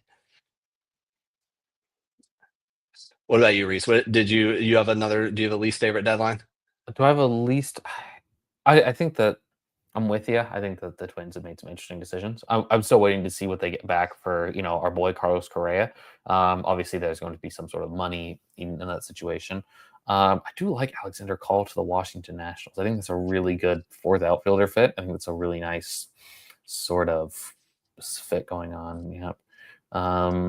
I don't really love getting James Outman back for Brock Stewart. I just would have rather gotten the prospect who I don't have any sort of service time going with. But, Outman gives you some sort of upside, I guess, or the idea of some upside. So, yeah, I think I'm with you. I think that, but the Phillies just getting Duran for that little of a price is just bonkers to me. That's probably one of my favorite deals that's happened so far. Nate, you got any the Duran trade thoughts, or least favorite too? My least favorite deadline has been the Brewers, who aren't going to do a single thing and haven't, and they have the best. Well, because they're cheating. They're cheating, so they don't need to do anything. And don't get me wrong, they have a great lineup, but there's a pretty clear hole at shortstop in that lineup, and I don't know. I understand why they wouldn't, and why I think their GM came out and was just like, I love our lineup, but it's going to contend for a World Series. I can agree with that, but with the prospect depth that you have, it's almost irresponsible not to trade a couple of those guys with how many, just the sheer amount of high level talent they have in their system. I would have traded one or two of them for at least one more impact bat. Agreed. But I don't know. The rotation's awesome. Is the question. Exactly. And that's the tough part, right? Is Joey Ortiz is actually a pretty good defender. But he just can't hit the side of a barn. Yeah, So. I mean, would you have gone for an Ahmed Rosario who can hit lefties at least, who can even, not in the traditional platoon sense, but I think you're right though. That's the shortstop is definitely a hole there, and Ortiz can pick it. But I don't know, the Brewers clearly, they, as you mentioned, they love what they have, and certainly don't need to add any more starting pitching, or really pitching in general. I think. How much do I believe in the Vaughn breakout? I mean, it's getting to the point where you're getting close to, but I still would have liked O'Hearn potentially there. But they're gambling on Vaughn of this Vaughn stretch continuing, and they're going to look pretty smart if it works. It's just imagine if Milwaukee dealt away a couple of top 100 guys for CJ Abrams. Think about how much more you like that team. That team gets worse defensively, but offensively, him hitting a top? I mean, he's the perfect Brewer. He might actually have too much power for that lineup.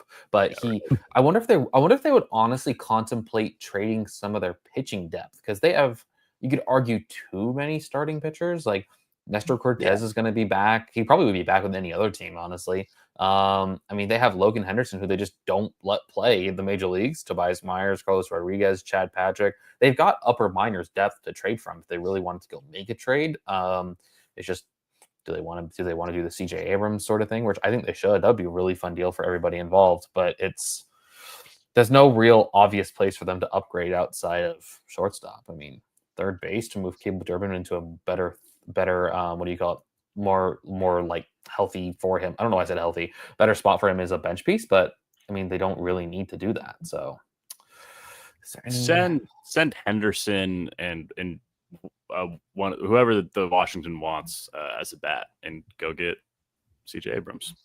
I'm surprised the team. I'm surprised the team who's looking for starting pitching and doesn't necessarily want to pay the huge asking prices for for like a guy like Sandy Alcantara isn't asking about Chad Patrick, because Chad Patrick, he's a little bit older. He's 26 years old.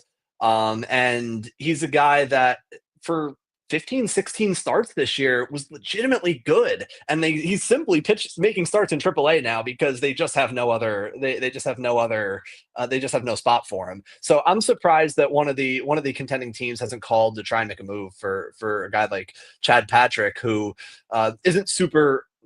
He's obviously now a big time prospect, but I think that for teams looking for a back end starter and looking for depth, I'd be looking at Chad Patrick from Milwaukee. They just have so many young pieces in the low minors that they could be in any trade they want to, if they really wanted to. But they're not going to. They're going to, stockpile Luis Pena, Jesus Mate, the last names that always get me, Adam Shesky, Batanti, if you're into that, DeTorio. They've got so many guys coming up. Braylon Payne's come back from the IL. So it's just a fascinating thing that they have decided that they're not going to make anything. Ooh, what happened? The return for Alex Call, according to Andrew Golden of the Washington Post, the return is Eric Swan and Sean-Paul Lignan. Wow. Those are two very interesting pieces. I've seen both of those guys. I love both. I'm surprised that they were able to get that much for Alex Call. How much control does Call have? 3 years? Policy. He got at least 3. He's only got a year of service time. He is older than I thought he was. Yeah, but he's also a late. That's a weird. They don't even mention how much service time, or they mention how much service time. They don't even mention when he's ARB eligible. They're like, we're not even going to waste the time on this one. I think Swan for him, I could see. Lignan as well is like, wow, we're really. Also, Eric with a Q. That's an absolutely unbelievable thing that should not exist. But Lignan, they're both relievers, right? Like that is what they both are. But there's a lot of clay for both of those guys. And the Nationals are a good pitching dev organization as of late. Yeah. So there's at least that's the only I think that's the only place I'm seeing with Andrew Golden of the Washington Post. So we'll also wait for more confirmation about the return, but that's the reported return at least with Swan and Lignan. That's a really intriguing return, and the Nationals got to be thrilled with that for Call.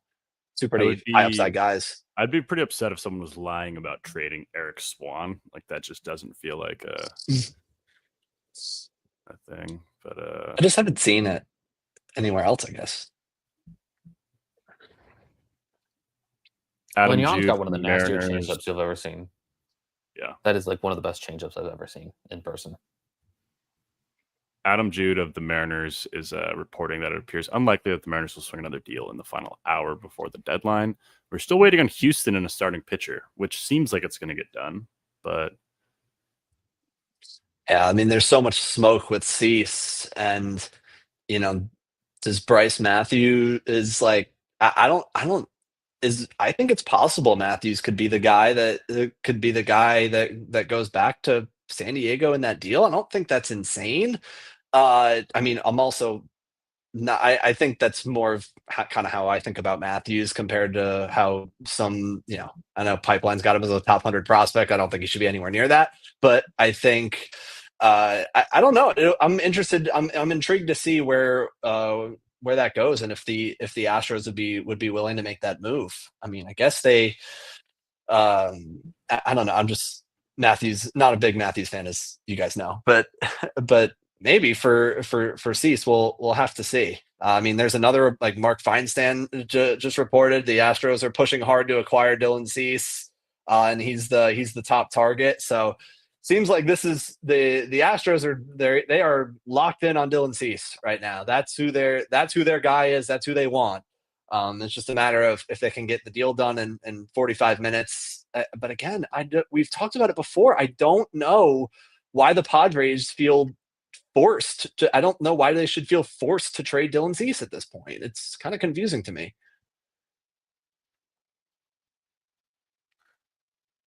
Steven Kwan gonna get dealt? For the right price, I think if a team's willing to meet willing to meet what Cleveland wants, like if the Yankees come in, if the Yankees come in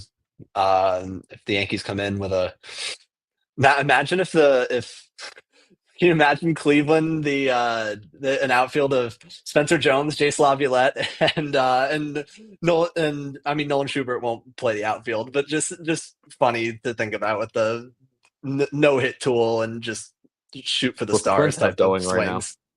Yeah, AKA the Twins outfield. So, I mean, Reese has just got to be so excited about what the AL Central teams are doing.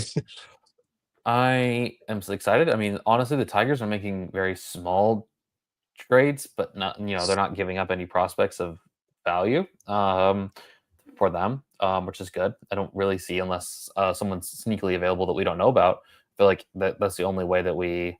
Oh, Tyson Neighbors. This trade is taking forever to get announced. Tyson Neighbors is in that trade. Baltimore. So Baltimore? Yeah. Wow, they got him and and Bateman. Wow. It's a pretty nice job by Baltimore. Tyson Neighbors is a future like elite setup man or closer. Mm-hmm. Yeah, he's gonna be. His stuff is crazy. The Padres have more minor league relief pitching depth than almost any team in baseball, though. I will give them that. Bradley Rodriguez too, but that 6-man deal, if that's a real thing, first two pieces that we've heard are both pretty big pieces for a 6-man deal. I think putting Laureano in there makes a big difference. Yeah, I think you'd have to expect the next 4 to be smaller, but what do I know these days? Bob Nightingale reporting that the Red Sox and the Texas Rangers are in strong pursuit of starter Merrill Kelly with 45 minutes left until the trade deadline. Danny Colomb went for Garrett Horn. That's a very cheap price. Yeah. Colomb's a very good pitcher. He's really underrated. And lefties can't hit him. Yeah. He's the closer on that Rangers team, I think. I mean, they stuck with Luke Jackson for months, and Luke Jackson is not good.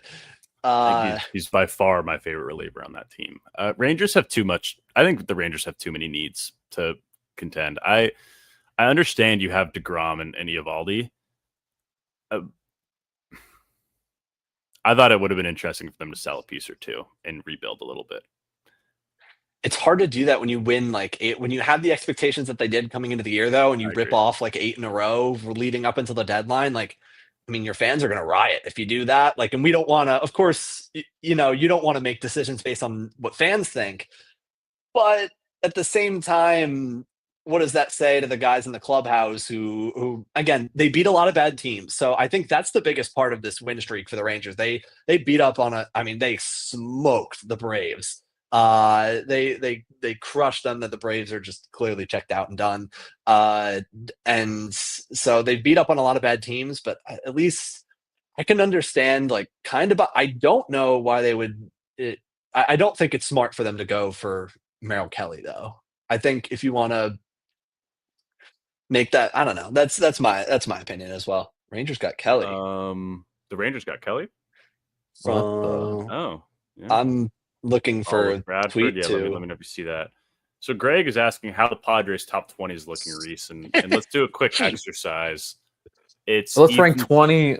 It's Ethan Salas, Cash Mayfield, and then Fontaine and Schoolcraft. Like, is that your top 4 in that system?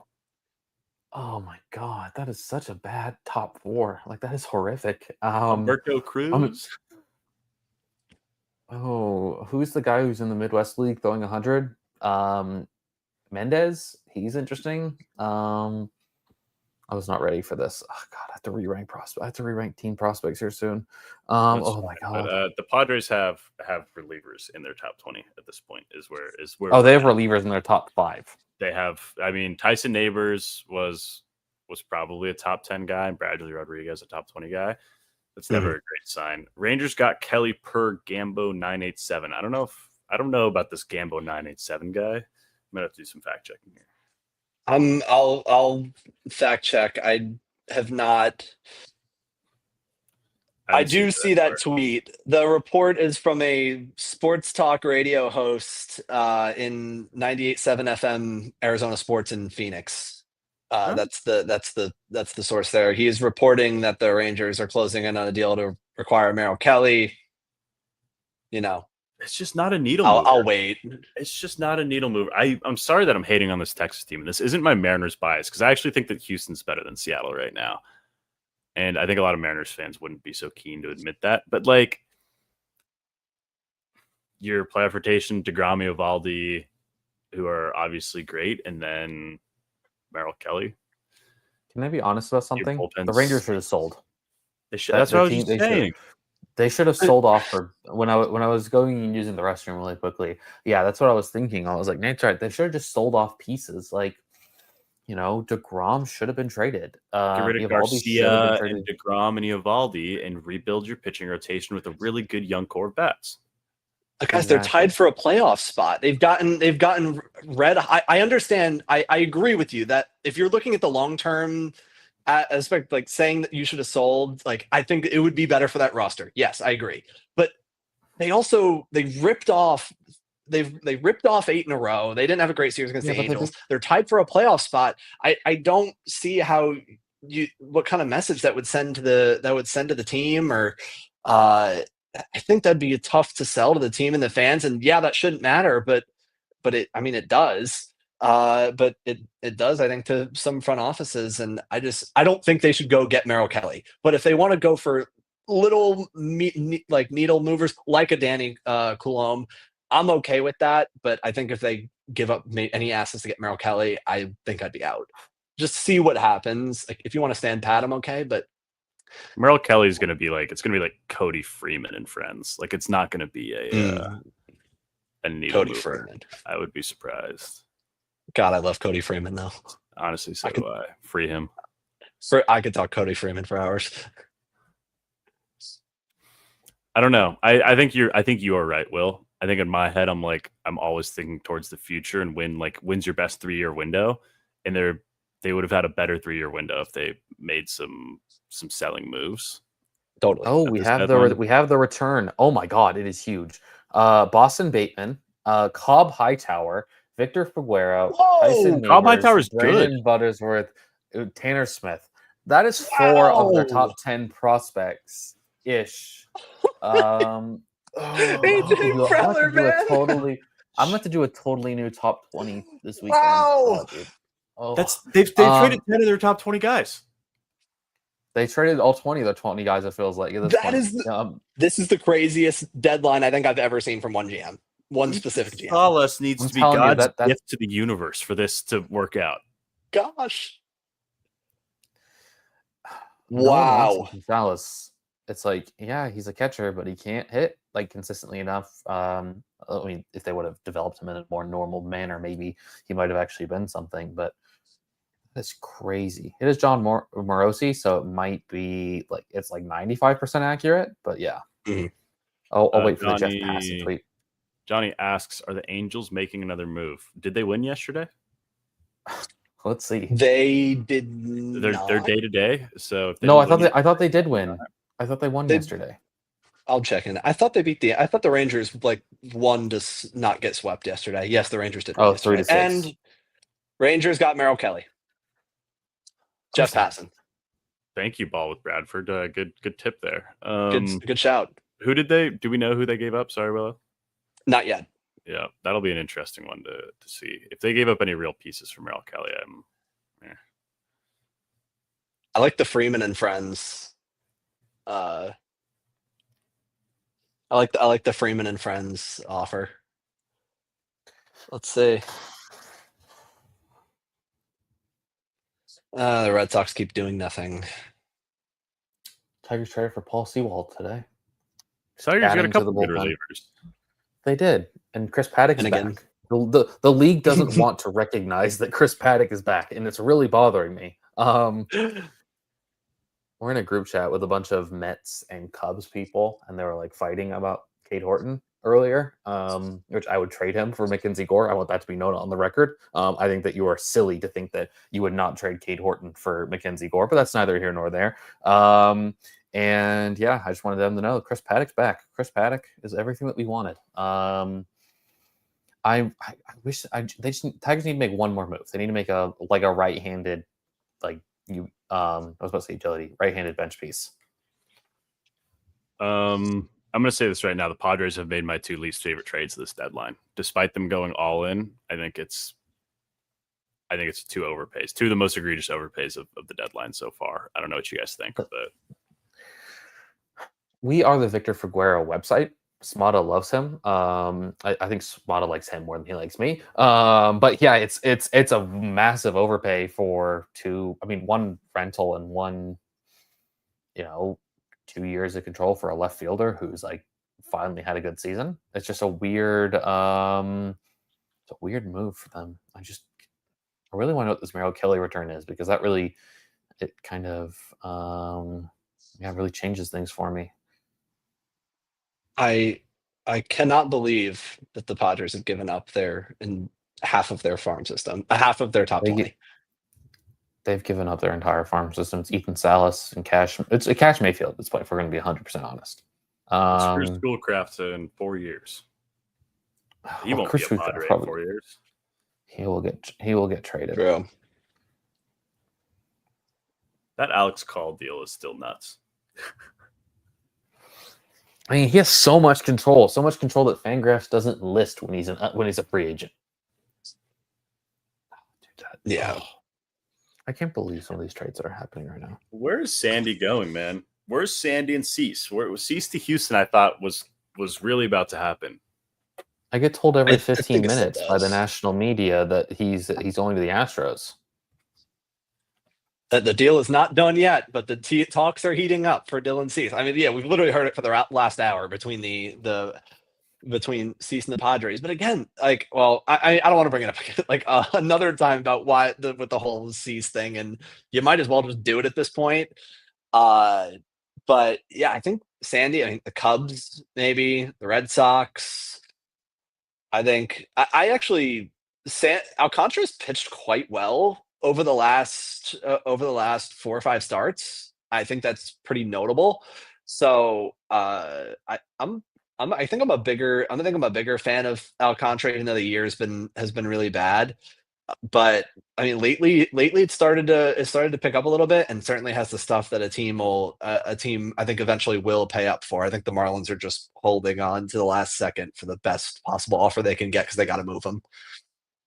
Now, I have a question about the Rangers. Maybe this is doesn't make any sense, but they have one of the best rotations in baseball, right? Shout out to underdog dude, Nugget Chef, right? First in ERA among all rotations, second in WAR, 10th in innings, 7th in K- BB percentage, right?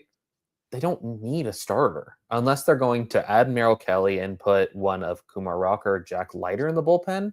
But even then, why not just trade for a reliever? The prices have all of a sudden cooled off on some of these relievers, and they need to get quite a few of them. One reliever doesn't fix everything for them. So it's just a weird, confusing move for the Rangers. If you're going to go for it, why are you spending assets on a starter when your rotation that has largely been healthy or largely been unhealthy for most of their career is all of a sudden healthy, and Patrick Corbin's pitching his brains out? So it's just I don't know.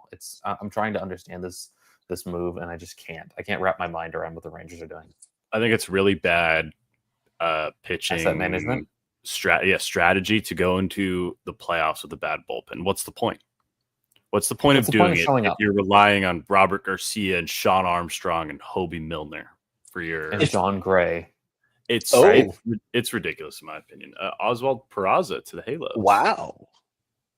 And here's your buy move. Oh, Willie Castro to the Cubs.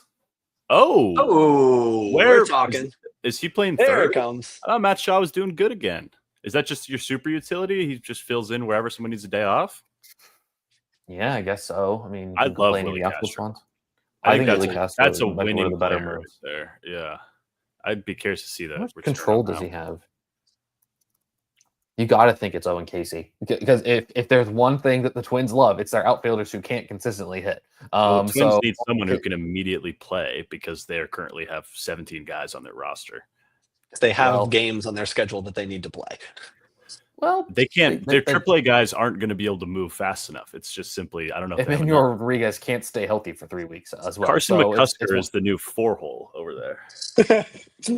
I mean, he's electric. A huge guy. David says, what's the percentage Cease gets dealt before the end of the deadline? Potential pump fake by the Padres. I would say it's more than 50% chance he gets traded, but I wouldn't say it's 80%. I don't know, Will. Do you got a thought on that? I'm going to go 65%. I think a pump fake is possible. I would not rule anything out with AJ Preller at this point. There's been a lot of smoke, but again, I'm kind of just thinking that if you're going to go all in, if you're the Padres, it's not like they have Brewers starting pitching depth. And so if you're going to go for it and try and win a World Series, and you're going to try and beat the Dodgers in a series, in a 5-game series in the NLDS, I would just keep him. I would.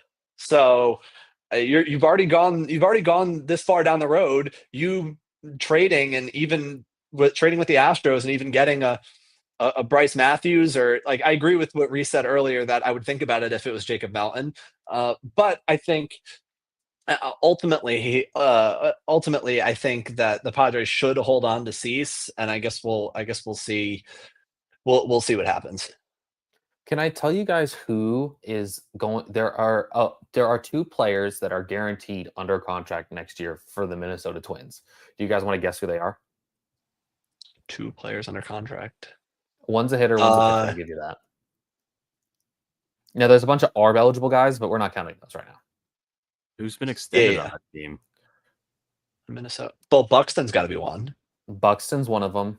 Buxton's the hitter, and then it's a pitcher. It's Pablo Lopez. They have 2 guys under guaranteed contract for next season. So, can I ask why they wouldn't entertain trading Joe Ryan for a massive haul?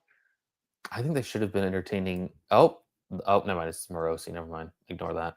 The Red Sox have made a late effort to acquire Joe Ryan. I have made a late effort to get dinner. Basically, yeah. Late effort to come up second again. That's what the Red Sox do better than any Oregon baseball. They are filled with silver medals. They have the prospects to make a move. Prospects that are blocked too. Like, the password is very. I mean, he has some hit tool concerns, so he's a perfect twin. Okay, the trade is 2 prospects according to Jonathan Heyman for Willie Castro. The Twins have traded 7 MLB players this week.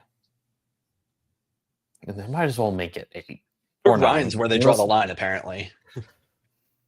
Light it on fire at this point. I mean, let's see. Who else do they have? As far as, I mean, I would honestly contemplate trading Ryan Jeffers. I think he's an interesting backup catcher. Larnach, maybe? Larnach. Well, Larnach can't hit, so he kind of fits into their outfield ethos that they're building. So, who are the Cubs giving up for Castro? Do you really think Casey's on the move, or is it just one of those other guys? Casey has to be on the move, I feel like, at this point. He's the one that makes the most sense of their top 7 guys, 8 guys. After that, like, I actually like some of the Cubs' deeper players. I enjoy some of the. There's some pitchers that they have in the lower levels that I very much enjoy. Flanagan, he's fun. He's a demon. He's going to be a problem. As Wald Peraza, what do you even have to trade? Is it, if you're a trade, we get nothing? We got a return for Merrill Kelly, and I do not like this even more for the Rangers. I'm sorry, I don't. Cole Drake and Hagenman, and David Hagenman. Those are 2 players I like. I don't know, man. Cole Drake, I like Cole Drake a lot. It's the only Drake that we like around these parts. I don't get it. And Reese, exact what you mentioned earlier about why are the Rangers, if they're going to go all in, they're just strengthening what's already their greatest strength. Why not just try and blow the Padres away for Robert Suarez then? The problem is, what is You're the going for it. prospect? The thing I don't understand is, I don't want to make it sound like I view players as assets. Well, at certain points, teams do, but it's just one of those things where I think it's bad, like, roster management to go after Merrill Kelly, unless you are going to turn Jack Leiter or Kumar Rocker into a reliever for the stretch run. But it's just it's such a weird decision to do. I mean, I understand, like, Will, you've recently, your comments about how they have to go for it, and this is one of the problems with the extra wild card. It doesn't make any sense to me what they've decided that they're doing. Like, I'm so weird. Francis Romero is reporting the Minnesota Twins are still in sell mode and expected to trade Joe Ryan. They should be. Come on. They should trade Jax. Jax would be nasty. I think Red Sox and Ryan makes a lot of sense. Please, it really does. You have the prospects. Trade Arias.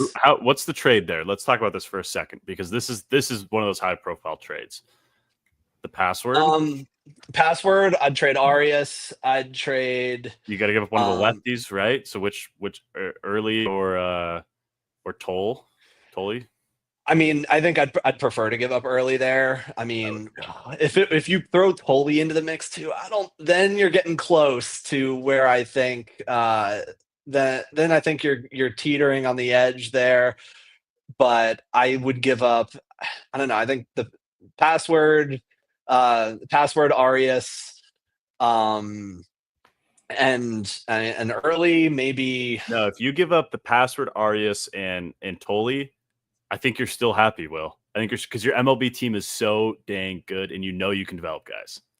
I'll be happy. I'll be happy. You still have Clark. I mean, maybe I'd rather trade Clark and keep Early, or excuse me, trade Clark and keep Tolle. I mean, you could kind of switch those guys out, but oh man, this could happen on a live stream. If Joe Ryan gets a trade to the Red Sox on a live stream, things are going to live on forever. Mitch Bratt was in the Kelly trade. Mitch Bratt's had a great year too. Guys, dude, what are they doing? This has been such a weird hour and a half. They got a reliever. They got Phil Maton. So they've got a leverage reliever for them finally. The Rangers got Maton? Yeah, Rangers got Maton. And Colomb. Okay, now we're starting to get somewhere, because those are now your two best relievers. Yeah, but they have they need to get two. They need to get two more relievers. Yeah, it was a 4 reliever deadline for them. Yeah, they needed to basically buy a new bullpen. Well, they're gonna have to put Rocker in the bullpen, I would imagine. I mean, Rocker can't consistently stay healthy, so maybe the bullpen's the right move for him. I think for all parties involved. I think he's the guy, right? I think Leiter's been good enough this year. Agreed. Yeah. I mean, I'm just going to look through their depth real quick. Like, is there any prospects that can come up? I mean, Alejandro hasn't gotten surgery yet, so we're not going to see him. Teodo and Mark Church are two guys who could slide into the bullpen who immediately. Is Teodo healthy yet? Church is currently injured. Teodo's playing. Robbie Alstrom is a guy I look at. He's their best relief prospect in my eyes, according to the Dynasty. They have Craig Kimbrell. Craig Kimbrell, in case you guys are interested. They do have Kimbrell, but you don't. I've watched Kimbrell a couple times. He is not going to get out to the big leagues. They have a bullpen of remember those guys. Joe Barlow, Alstrom, I like Carl Edwards Jr. Carl Edwards Jr. He's starting for 7 innings the other night. He threw 7 innings the other night. See, whenever I see one of those guys, I'm just going to skip past this portion of the of the minor league baseball. Nate, I liked Alstrom a lot. I've seen him a few times as well. There's some real stuff there. Saw him up to 96, pretty good breaking ball.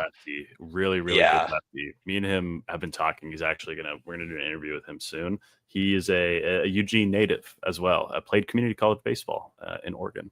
Went to University of Oregon.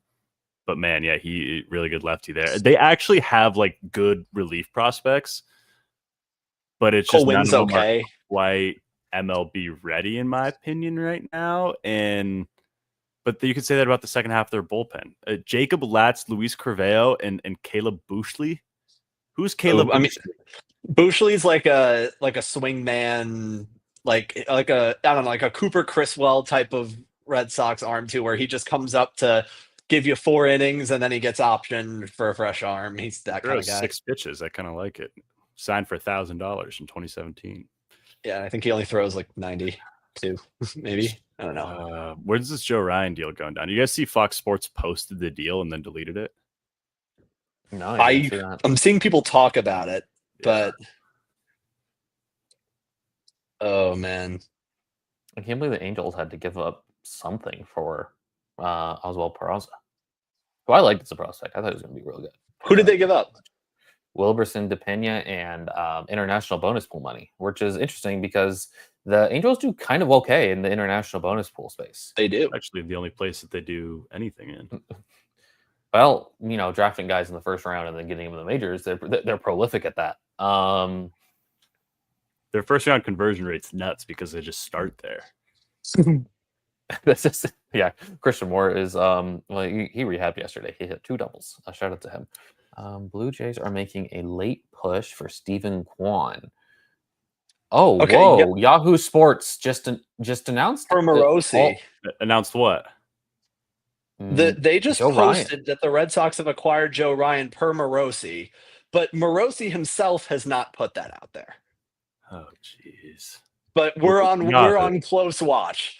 We're on very close. Yeah, I'm not going to celebrate yet. I'm not going to celebrate because Morosi's last tweet is that they've made a late effort to acquire. That doesn't mean that they've acquired him though, because I would bet that's like an overeager like intern for Yahoo Sports. Yahoo deleted it. Okay, there we go. All right, so that was an intern. What are we doing? Why are we doing this? That's what that is. It's okay to wait. It's okay to wait a second. It's okay. Nobody cares if Yahoo is breaking news because they're not the ones breaking it. It's an insight. Can we be honest? Like, who cares? Like, do we think about it like 3 years later and are like, oh, that was the tweet that's the trade that Jeff Passan broke, right? Like, it's like they're all sort of the same clump of guys. It doesn't make any sense to get out in front and just put out bad tweets like that. As President Donald Trump once said, that's why you work for Yahoo and no one knows who the hell you are. He did say that once. Let's get Joe Ryan to Detroit. Let's get him to Detroit. Let's make it happen. In pieces. Jose Briseño and prospects. In pieces. I actually don't know if I really want them to. I mean, obviously Joe Ryan's fantastic, but I don't. They're in a weird spot where I actually wouldn't mind if they didn't trade their prospects because I like all of them, and I think they're all going to be impact pieces. Let's see. Jeff Passan just tweeted. Oh, never mind. Ignore that. That was Nate Rasmussen. Per Nate Rasmussen, Joe Ryan to the Red Sox. Per Nate Rasmussen. Per Will Thompson. Per John Morosi. See, the sad part is, in this day and age we live in, that would actually probably get picked up. You're going to get picked up by Underdog here in a second. Underdog's going to retweet your tweet. Please, no. I don't want to deal with. I could not deal with that. No. Okay, no, it already got sent. Okay. The Kansas City Royals are acquiring Bailey Falter. That's a weird one. Ooh. Don't mind it though. That he is a Kansas. He's as Kansas City as it gets. It's not very exciting, but the dude's he's fine. Like I've been streaming him in one of my 30-team dynasty leagues. He's fine. He gets the job done. I'm surprised Andrew Heaney hasn't got moved. Did he get hurt? He's been terrible. He's been really bad. He has been terrible, but like I don't know. He's like a DFA candidate. I'm pretty sure. Hey Nate, go look in the Twitter chat. That we've talked about. That's all.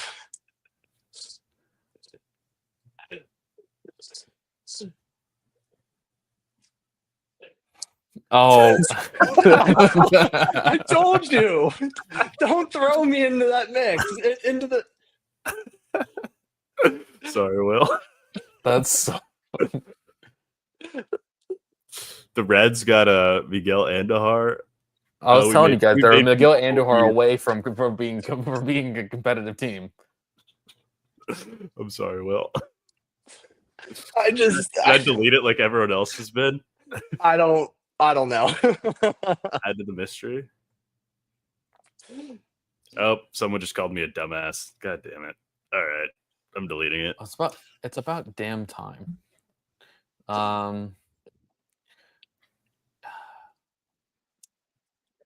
Cubs pushing Joe Ryan. Oh my! If the Red Sox get Joe Ryan, this might be the greatest day since winning the 2018 World Series. But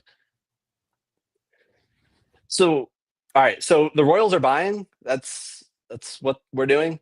Okay, hold on. Craig Mish just tweeted, the Miami Marlins will not be trading Sandy Alcantara today.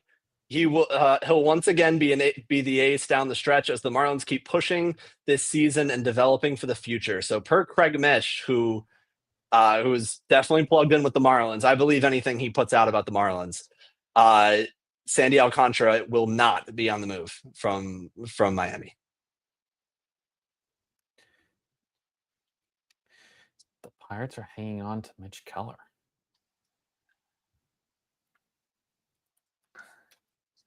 Yeah. I think that the last domino here is, Gallen and maybe Joe Ryan. Ozuna is still taking part in BP. Why are we not trading Ozuna? Why is Mike Tauchman still on the White Sox? Why is Adrian Hauser still Why on the is White Adrian Sox? Hauser? I'm just going through roster resource pages right now. I'm like, why is this guy still here? Why is this guy still here? I also really want to know what Willie Castro costs, because he's probably the second or third best hitter available. Or that was traded. Interesting guy. It feels like it sounds like Robert's not getting moved. Oh, shout out to the New York Knicks! They just signed Mikal Bridges for $150 million over 4 years. Because let's just compound a terrible decision with even more terrible decisions, but this time with money. In a sport where, anyways, we're not going to talk about basketball. So odd that the Giants haven't continued to sell Ray and Doval. Should have been dealt. I'm telling you guys, we need to view the Giants in the same way we view the Rockies and the Angels. It's getting to the point where year, man. Look at their draft. I've talked about it with Drew. I think Drew likes me a little bit less every time that I mention that I'm not a fan of Killian at that spot. It's something that I just don't understand anything that they're doing right now. I mean, the Rafael Devers trade was a good trade for all things considered, and that's a team that needs that superstar. I don't care that he's going to age terribly. All contracts are going to age terribly. We're all going to die anyway. So what's the point? None of those years at the end of that deal are real. So it's just one of those things that the Giants, they made one good decision under this new front office. Well, two, because re-signing Matt Chapman, although technically Franz Zaidi was still overseeing that. I think we just need to start viewing the Giants in that bucket of teams. Poor Ken Rosenthal. The Padres are acquiring Nestor Cortez from Milwaukee. There we go. For what prospects? Who the heck knows? Ethan Salas. I think Gallagher and Armstrong is maybe a little light for Willie Castro, but I don't dislike it. The Red Sox have got a pitcher. It is not. The Red Sox have got a pitcher, but it is not Joe Ryan. It's Dustin May from the Dodgers. I'm intrigued. Why do the Padres need Gallagher? There's so much going on here. Is Dustin May not close to what a lot of these other Red Sox pitchers are in terms of we're not sure what we've got here, but it's an interesting piece? Probably, yeah. I mean, I think I could see why the Dodgers wanted to move May, but I don't know. I mean, you're right. I don't know how much better May is going to get. Can he stay healthy? He's a rental. He's a rental? Yeah, he's a rental, I believe. He's been around that long? He's been around for quite. Remember, when that piece of lettuce almost took the poor guy out, he was on the major. That still counts as service time. Yeah, he's a free agent in 26. Ugh, it better be for nothing then. It probably will Or be. Well, it'll be close to. nothing for right now, and then it'll be a top 5 Dodgers prospect this time Yeah, I'm next actually year. scared. Cortez to the Brewers is weird. Andrew Hart of the Reds is fun though. I actually very much like that. The Reds are totally like building with the least sexy acquisitions at this deadline. They're starting to stack up into something interesting. Mm-hmm. They've just got some guys. They're gonna figure it out, I guess. Brian Hayes is gonna be. I mean, The Yankees have acquired Jose Caballero for Everson Pereira and a player to be named later. I like Caballero. See, that's Caballero is the defensive replacement for Anthony Volpe that I was mentioning earlier. Good base runner in the playoffs. Good base runner, can play shortstop, can do a bunch of different things. Great 11th man. They also are like one of the least fundamentally sound teams in all of baseball. Like I do not people talk like the Red Sox are fundamentally unsound. I don't know what they're teaching you guys over in the American League East there, Will.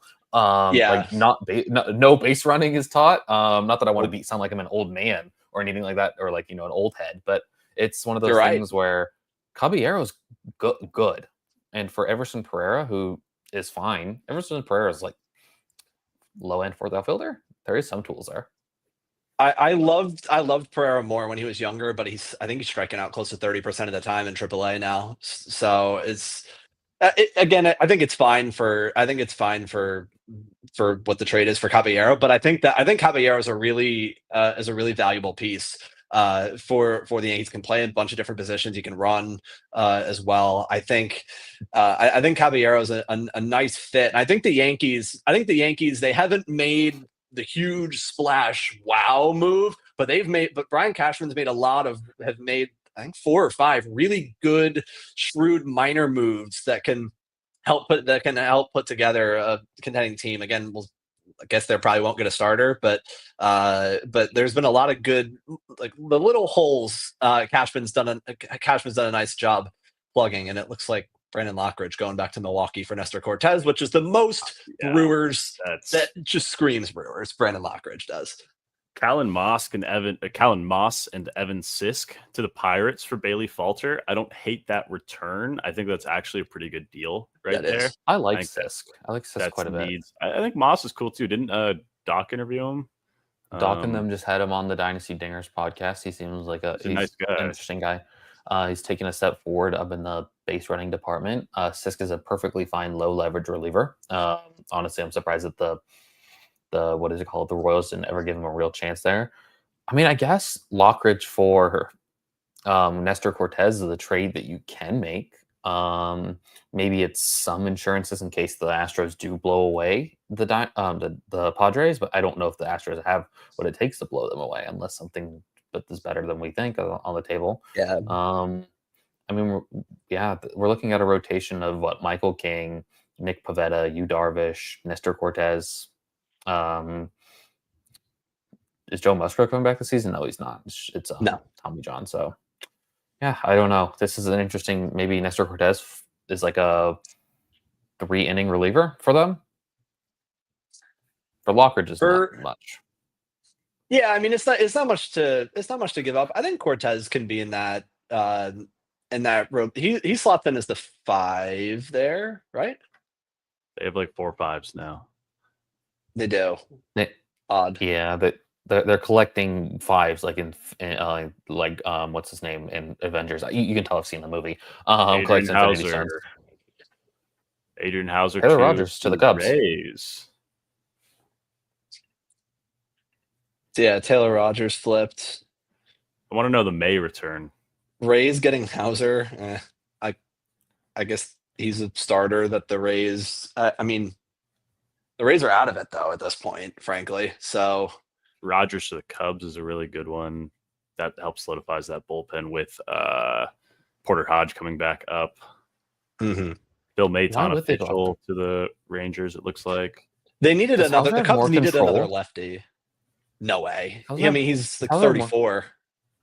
Yeah, he's older than I thought. He's been around for a while. So that's what I'm wondering. I'm like, what is the appeal? Like, what is the appeal for the Rays here? Like, don't they have pitching prospects that they can ride out the season with? Because, like you mentioned, they're sliding a little bit. They're 5 games back of the Red Sox at this point. So it's interesting. 4.5. Sorry. I think Hauser has some interesting traits. Yeah, but like for the Rays that are out of it, 5 games back, like do you really? And they're 2-8 in their last 10. So I don't understand trading anything for him. For them, for right now. It's a really good fastball. Maybe he's a bullpen guy. I don't know. I agree, Reese. I don't understand. If they were in it, I'd be much more inclined to be excited about it. But if they're 2.5 games back, it makes sense. They're yeah. They already traded Littell yesterday too. Like, and they didn't even get a good return for Littell. They got a terrible return for Littell. The Dodgers got the biggest return. Of course they friggin' did. I'm really scared of who they got from the Red Sox for Dustin May. 5 minutes left till the deadline. I think the Red Sox gave up something, and I just don't think it's the needle mover. What's going on with Joe Ryan? Dylan Cease, still nothing. I mean, Padres going to just hold on to it at this point. If the Padres are getting Nestor Cortez, wouldn't that in turn mean that they were going to trade one of their pitchers? Because now I think that they have a full rotation, if not more. They do have a full rotation minus Cease, yeah. So you're right. I guess that would mean that Cease, that makes it a lot more likely Cease goes. With guys coming back too. I mean, they're 7 deep in a couple of weeks. They have too many pitchers. They're running into the Brewers problem. Cease needs to get moved. He has to. Unless they move King.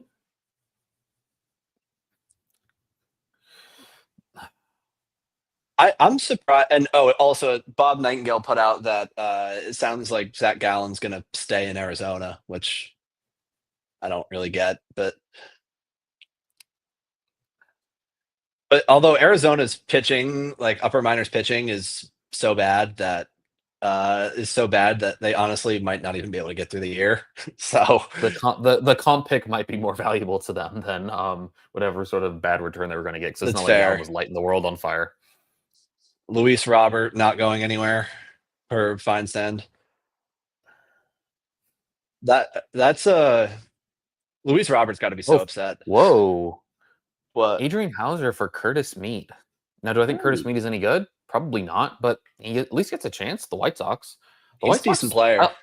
I like what they've been doing. They've been grabbing these guys that are just blocked to oblivion with their teams. Miguel Vargas has looked good this year. Maybe Curtis Mead is the next in that sort of bucket of players. That's a good return for the White Sox. Guys, Merrill Kelly went for Cole Drake, Mitch Bratt, and David Hageman. Ridiculous. I think it's a lot. I just don't. I think A, that's a lot, and B, I just think that's not good management of their situation. Merrill Kelly doesn't compound a strength either. He doesn't make a strength an even bigger strength. He's good. Don't get me wrong. One of the more underrated pitchers in baseball.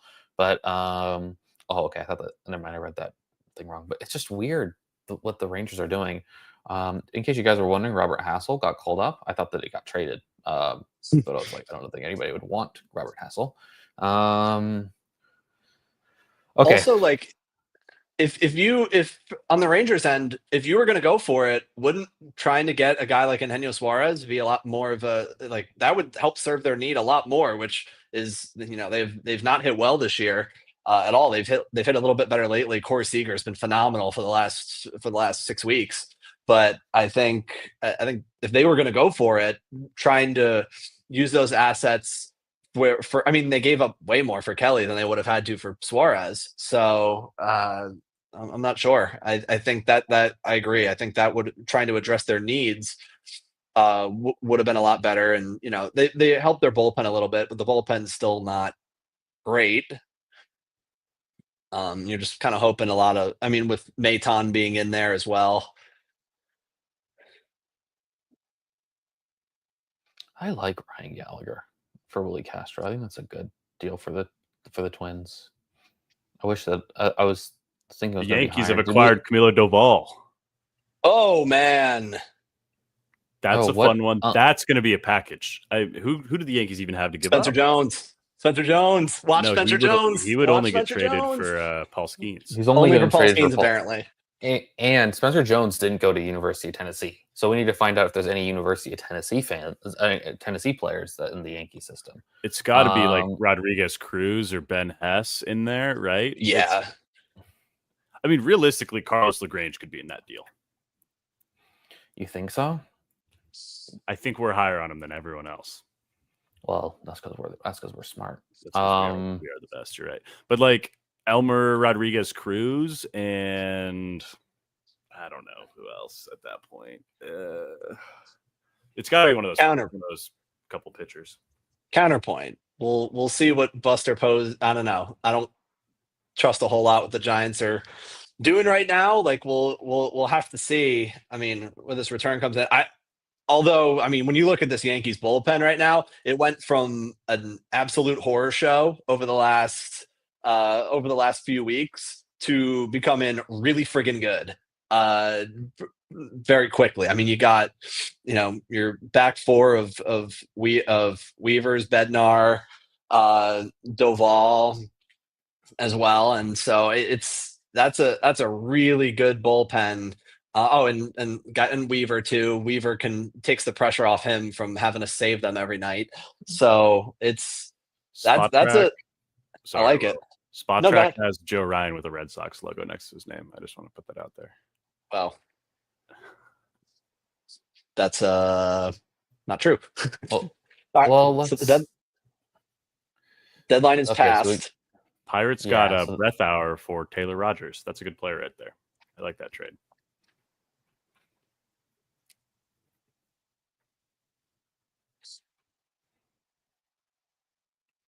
Well, now we just wait and see how many deals come in the next. Yeah, we'll see. Did Cease end up getting moved? I mean, there's still been no word about Cease, and we're now at the deadline. So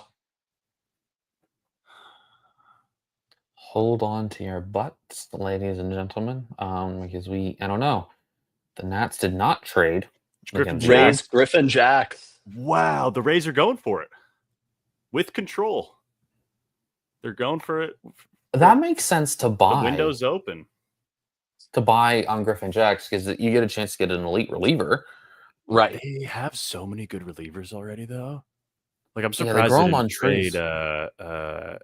I'm totally blanking. Their current closer, Fairbanks. I thought Fairbanks was an option at this deadline. He's a what's it called, free agent, right? He's been around for so long that I feel like he's got. I think he's got another year or two. Yeah, I like the Jacks move a lot better. Blue Jays, Louis Varland. Charlie Morton to the Tigers is a trade you can make, I guess. It's kind of the same type of Chris Paddock beat, no? Just trying to Chris Paddock. Chris Paddock is fixed. The AL is absolutely loading up on relievers right now. I think Charlie Morton is fine as your wear it guy. I think that's all he is at this point, right? Like that's all the noodle in his arm basically is, right? That is his arm. Dude, Griffin Jacks is such a good. It's just there's an arms race in the AL East right now. So except the Red Sox, multiple guys, and the Baltimore got a bunch of pitching prospects. I mean, Yankees by far the best roster in the AL East right now, though. After the bullpen moves, man. Because the Blue Jays didn't do all that much. They should have been on Willie Castro. Yeah, Castro would have really helped them. I mean, they decided to go in. I don't know. They give up Steven for Shane Bieber. I mean, that's like a one of their big chips. And you're right that they may be Ty France, Louis Varland and Ty France. I have no idea who the Twins are going to play like tomorrow. Us. We're suiting up, guys. I don't know if you got the email. We're playing for the Twins tomorrow. We're suiting up. I could give them 5. Yeah. I could give them 5 of like infinite ERA. Clip that. Infinite Varland and Ty France that's going to return something. You will get a player back in that deal. I mean, the Blue Jays love.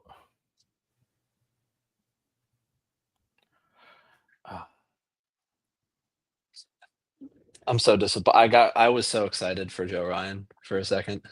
He was a Red Sox for about 2 minutes, according to Yahoo. according to Will According to Thompson. Yahoo Spontrack. According to Spotrac and Yahoo, the Yahoo social account. The big ones come in late Gosh. though. There's still a chance. You got about 5 minutes left. Yeah. But I don't know. They traded for May, and I think that's probably about it. I don't see why they would. Is May a I don't know. starter or reliever for them? Because I know the Dodgers just moved him to relief.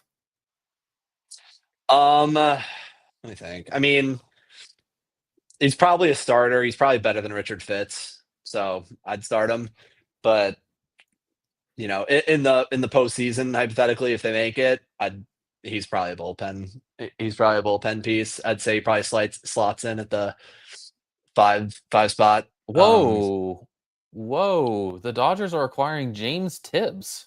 I mean, and James Is that- Tibbs is that in the same deal? It has to be. what? Wait, where do you see Tibbs? According to Astros are Robert Murray. done. Rome Robert said Murray. Astros are done. Robert Murray put that out. So Alan Rodin and Kendry Rojas to Minnesota. So let me. Well, Okay, Alan Rodin plays. That's a third player in their lineup. Rome's a nice player.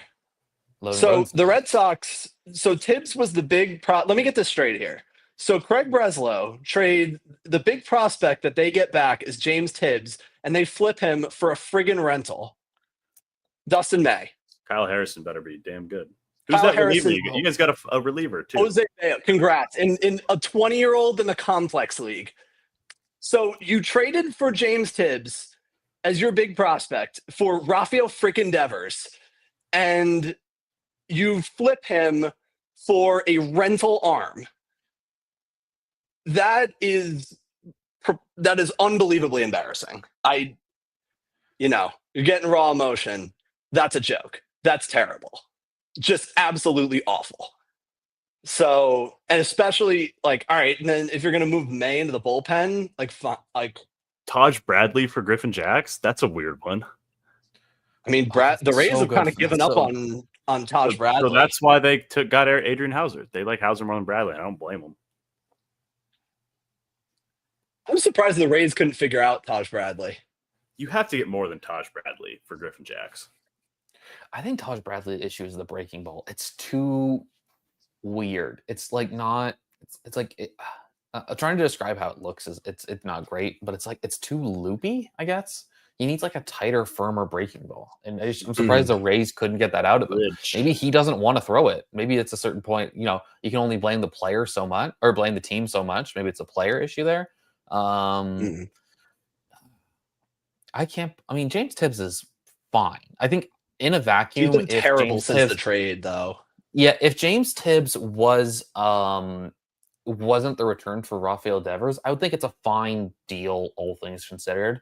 But when you add in the extra layer of context, you basically traded man. Rafael Devers for Dustin May, Jordan Hicks, and the idea of complex reliever, right? So it's so weird. And also, Chris Cotillo, the top Red Sox beat reporter, was about Joe Ryan and how close the Red Sox were. Quote, not even close. Dang, Will, you shouldn't have broke that news. That's not a great look. Yeah, man, that's just bad on your. Now you'll never recover. You might have to delete your Twitter account after that one. Yeah. The Yankees. Do we know the return for Doval? You should delete your Twitter account just as a bit. Like, we should have kept that tweet up. That would have been really funny. I'm too angry at Craig Breslow to even think about my Twitter at this point. I want to say a lot of things, but I won't. I'll say I'm off air. The Reds. So if we're going to talk about competitive teams that have had the least wowing trade deadline, it's got to be the Red Sox, right? And then maybe the Cubs followed suit. As much as we like Willie Castro, I don't think that they've done enough with their rotation to make anything. Their rotation's still a bunch of meh, and they have the prospects to make a trade. They have them. They're just sitting there wasting away in Iowa. Yeah. I can't believe James Tibbs. James Tibbs for James like I said, Tibbs for Devers, and you traded him. For a rental. That's insane. The Yankees I don't traded know. Jesus Rodriguez, Parks Harbor, and Tristan Bierling, and one other player for Doval. That's I it? like Parks Harbor. Parks Harbor is one of the sneakier, better performers in that system. But it's Jesus Rodriguez and Parks Harbor for one of the better relievers at the deadline. It was I feel under. like that's light. I'm surprised that that's all that took. I mean, Rodriguez can he can hit, but he's a corner infielder, kind of undersized, hit over power, doesn't provide a whole lot of defense. I didn't love I don't love the profile. It's definitely an odd one. I mean, I guess you can't argue with the production that he's put up in AAA this year because that's been great. But I'm surprised that was I mean, I guess you'd call him the headliner for Camilo Doval. I'm telling you, man, these Giants. Ugh. And where's your plan to play Jesus Rodriguez exactly then? Because he's a corner infielder. So He's not a catcher. He cannot catch. he cannot catch. Third base, you have Chapman at third. You have, I know Dom Smith / Devers / whatever, but Eldridge is the long-term piece there, starting maybe like next year. The more we think about it, their roster is getting weird. I don't get too. it. I don't understand. And he's not going to DH because that's going to probably be Devers once Eldridge is there. And Eldridge cannot go play in the corner outfield as much as I would have loved. If he is such a clumsy athlete is the nicest way to put it. It's like he has 2 left feet. At least the Twins have Trevor Larnach. Thank goodness for that one. Did we ever find out the return that the Astros gave up for Correa? I don't think I saw that one come across my timeline. I didn't see it. That one either. I think it was a pending medical. Well, we all know when it comes to Carlos Correa and pending medicals, that is like pins and needles. So Emmanuel Rodriguez might get the call, right? I think that's fair to say. McCusker and Julian, Miranda, McAble will definitely be pitching his next turn through the rotation. I don't know who their 5th pitcher is. Maybe Marco Raya. No, Raya's not ready.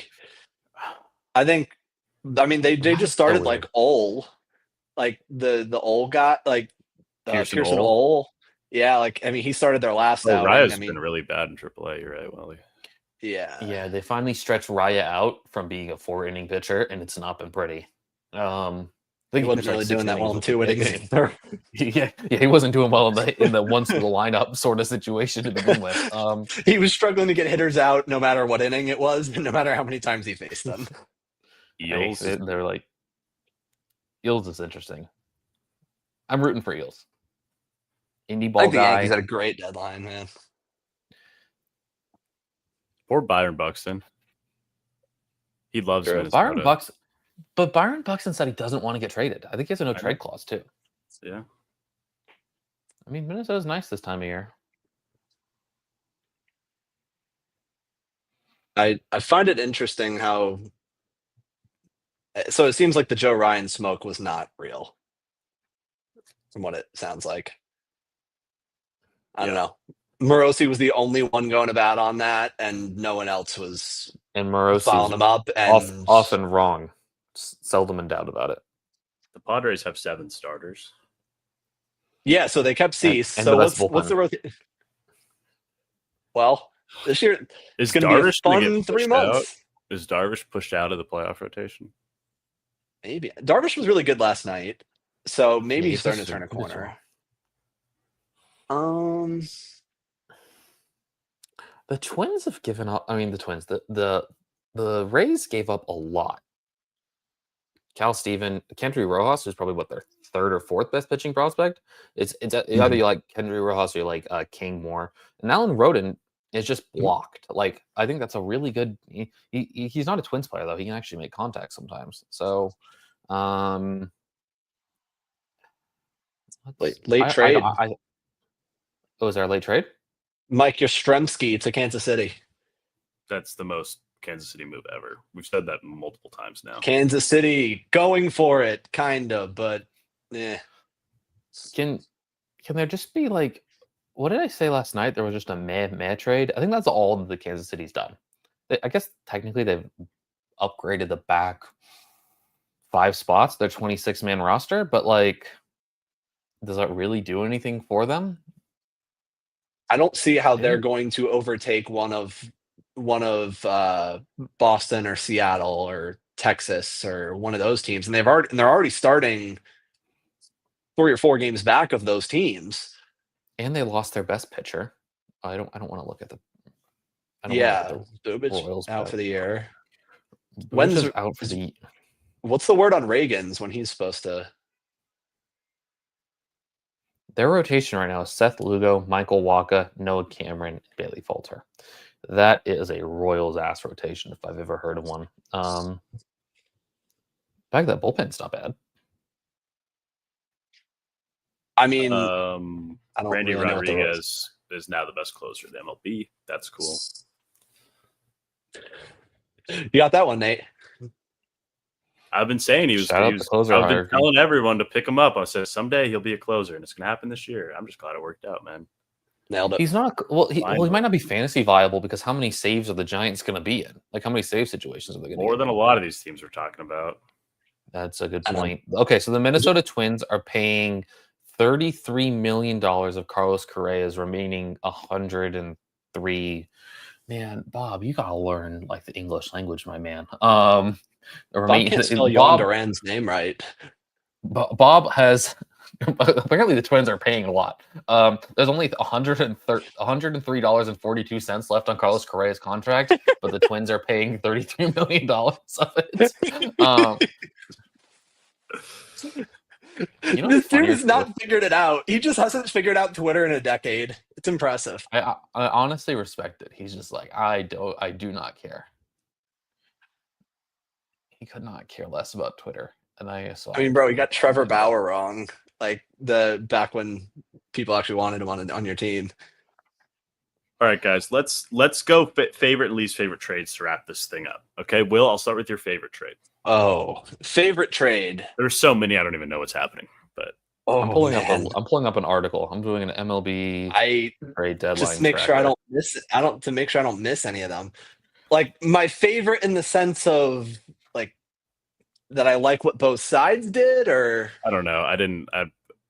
My brain's fried. So much has been happening. Okay. I don't know. Well, your favorite. What do you think? What the best move the team made this week was? I think from I guess you could call it recency bias, but I think when you factor in what they gave up, I think the Yankees getting Camilo Doval was awesome. I think that's their moves. I think the Yankees they didn't go for the big super sexy move, but they shored up. The bullpen is very good now.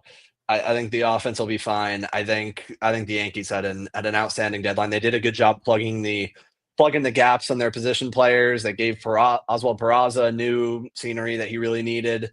So I think the Yankees did a great job, and I think the Doval trade for what they gave up, which honestly was not a whole lot. I think the Yankees move for Doval was probably my favorite of the deadline. Reese? I think my favorite move of the deadline is the one that the Phillies ended up spinning.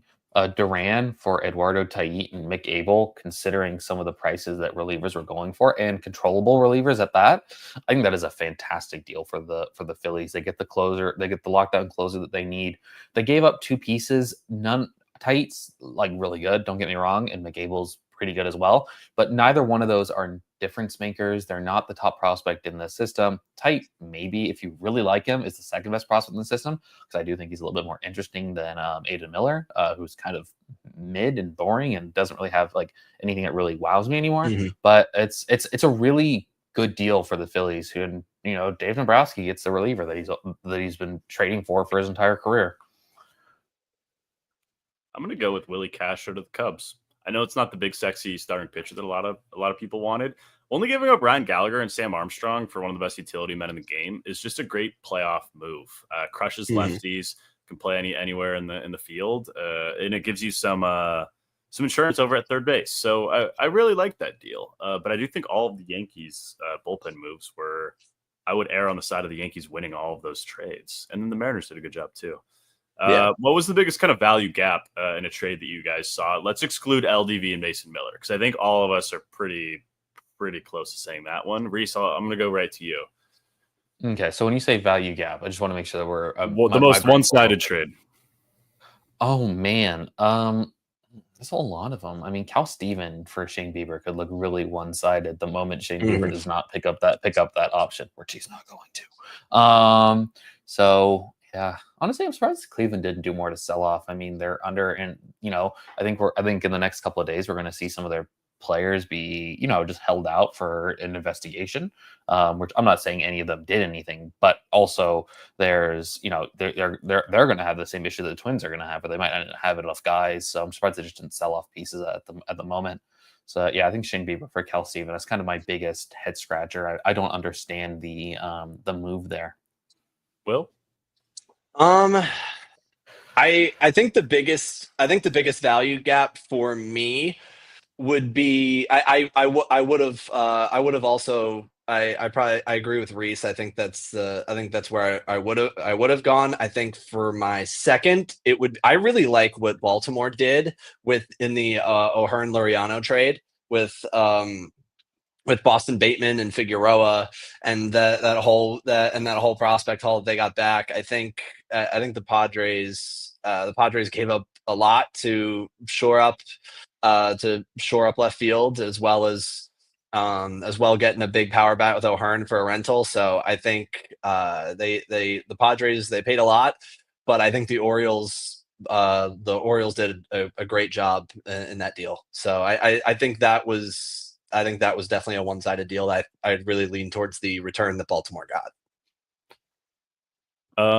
Yeah, I agree with you there. I think the Brock Stewart deal was pretty light for the Dodgers, and then the Eric Swan and Lin Yan for Alex Call. I'm surprised that Alex Call demanded that much value, because those are two pretty high-end pitching prospects, at least with as far as stuff goes.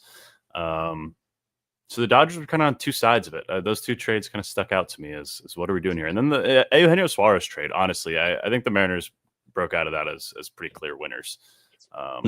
Just with Locklear being the headliner, I'm not sure I see it. Do we have any parting thoughts, guys? I think trades are done rolling in at this point. Jeff Passan just said that was fun. So I would just wait. I mean, maybe we should just wait until 3:30 just to make sure, because I think the Justin Verlander trade happened felt like 30 minutes after the deadline, like when he went to the Astros. So it's up to you guys. I don't want to keep you guys for much longer. Oh, whoa! James Tibbs and Zach Earhart. Oh my gosh, that is a lot. Oh my god. Are we gonna get a Will rant? I thought I already gave you one. You gave me one. I was waiting for another one. That's a lot for Dustin May. Ridiculous. Yeah,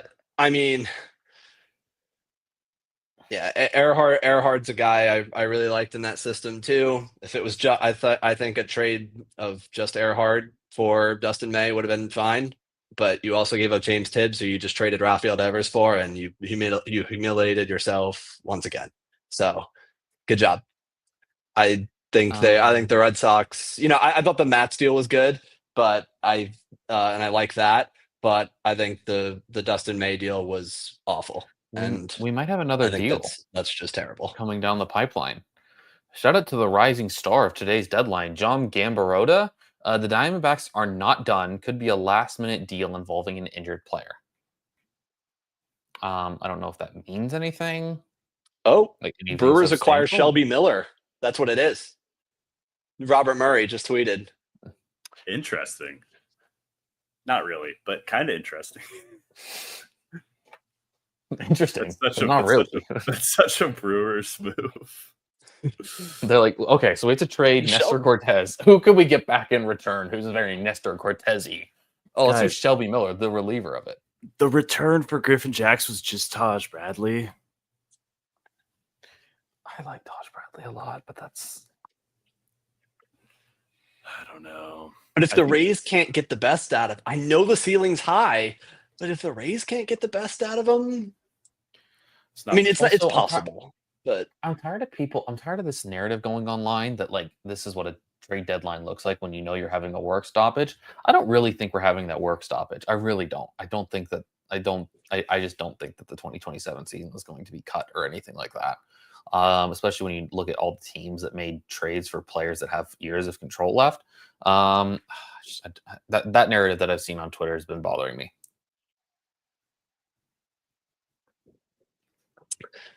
we still don't have any word on who the who went back for Correa.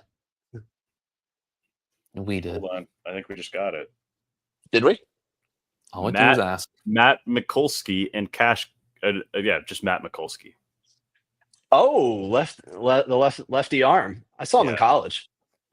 Correa and Cash for Matt Mikulski. So yeah, I guess it was simply a salary dump. Yeah, I have no idea how. Honestly, I don't know how Mikulski's done in pro ball. Oh, he's done really bad. Is that hit? Is that that's the whole return? Yeah, you can't throw strikes. Well, whoops. All right. Oh, and he's 26 years old now. Well. So all right, so it's just a full-on salary dump for nothing. Yeah. Twins are starting over, man. The Athletics are calling up Luis Morales. That's an interesting. It's gotta be a bullpen, right? He's been working out of the bullpen recently. Well, he's good though. Why is he coming out of the bullpen? Like they just open up a spot in their rotation. I mean, I'll check the game log, but I could have sworn that he was coming out of the bullpen the last few weeks. Our Oaklamento Athletics are fun, Nate, and I think you're on board on this train as well. I'm gonna buy a hat. I need to get a hat. Yeah. Yeah, he has been. The Mariners don't make the playoffs. I'm gonna become a Sacra Athletic fan. Looks like he's been building up though. Like he was building down. He was kind of. I mean, he hasn't gone over 3 innings since. Oh, the Marco Raya June 15th. Yeah, I don't know. I saw Morales in person. It was, and the stuff was definitely there, but he also was not able to hold his velocity. Like he was like 98 in the first, and then he was like 92, 93 by the end. So, and command wasn't great. He was kind of like falling. He was basically falling off towards the first base side before he was even releasing the pitch and just yanking everything. So maybe they ironed that out in the bullpen. I'm not sure, but he has been. Looks like he has been pretty solid in the bullpen lately. So, but I don't know if certainly not full length starts. I wouldn't think if Morales is starting right now. I don't think we have any more moves. The only one we're waiting on is Shelby Miller. Yeah, I think we should wrap this up. I don't think Shelby Miller's worth waiting around for. I gotta go touch grass or something because that was an exhilarating trade deadline. That was a lot of fun. I have to go write about all these guys. Yeah, all these trades. Well, yeah, so keep an eye out for Reese's article coming out this week on the trade deadline, and stay tuned for some more live streams coming up sometime soon. Thank you for joining us, and as always, you can kind of watch this recap rewind on YouTube after this stream's over. So, any parting words, Will? Where can the people find you?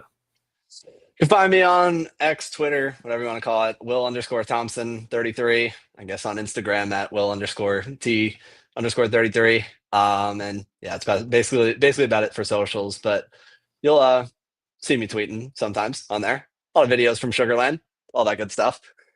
Reese? When Will Thompson isn't breaking the Joe Ryan trade, I don't want everyone to forget that. You can find me on Twitter at Reese B. White, where I will be I don't know. I'll be doing stuff. I'll also be writing a bunch of stuff over at Prospects Live. Thank you to the It's showing me almost 3,000 people. Shout out to everyone who showed up to watch our live stream. This was great. We're going to be doing more live streams in the future. There's a lot more other baseball events going on that require a specific live stream, but we want to get more engaged with our audience, and I think the live stream is a way to do it. So keep an eye on Twitter and X and Blue Sky. I don't even know if we post over there anymore. Instagram, because we will be doing these live streams pretty regularly going into the offseason is the plan. So yeah, shout out to Nate and Will for jumping on this, and I'm super excited to break down all these trades. Yeah, thank you everyone for joining us, and we will see you next time.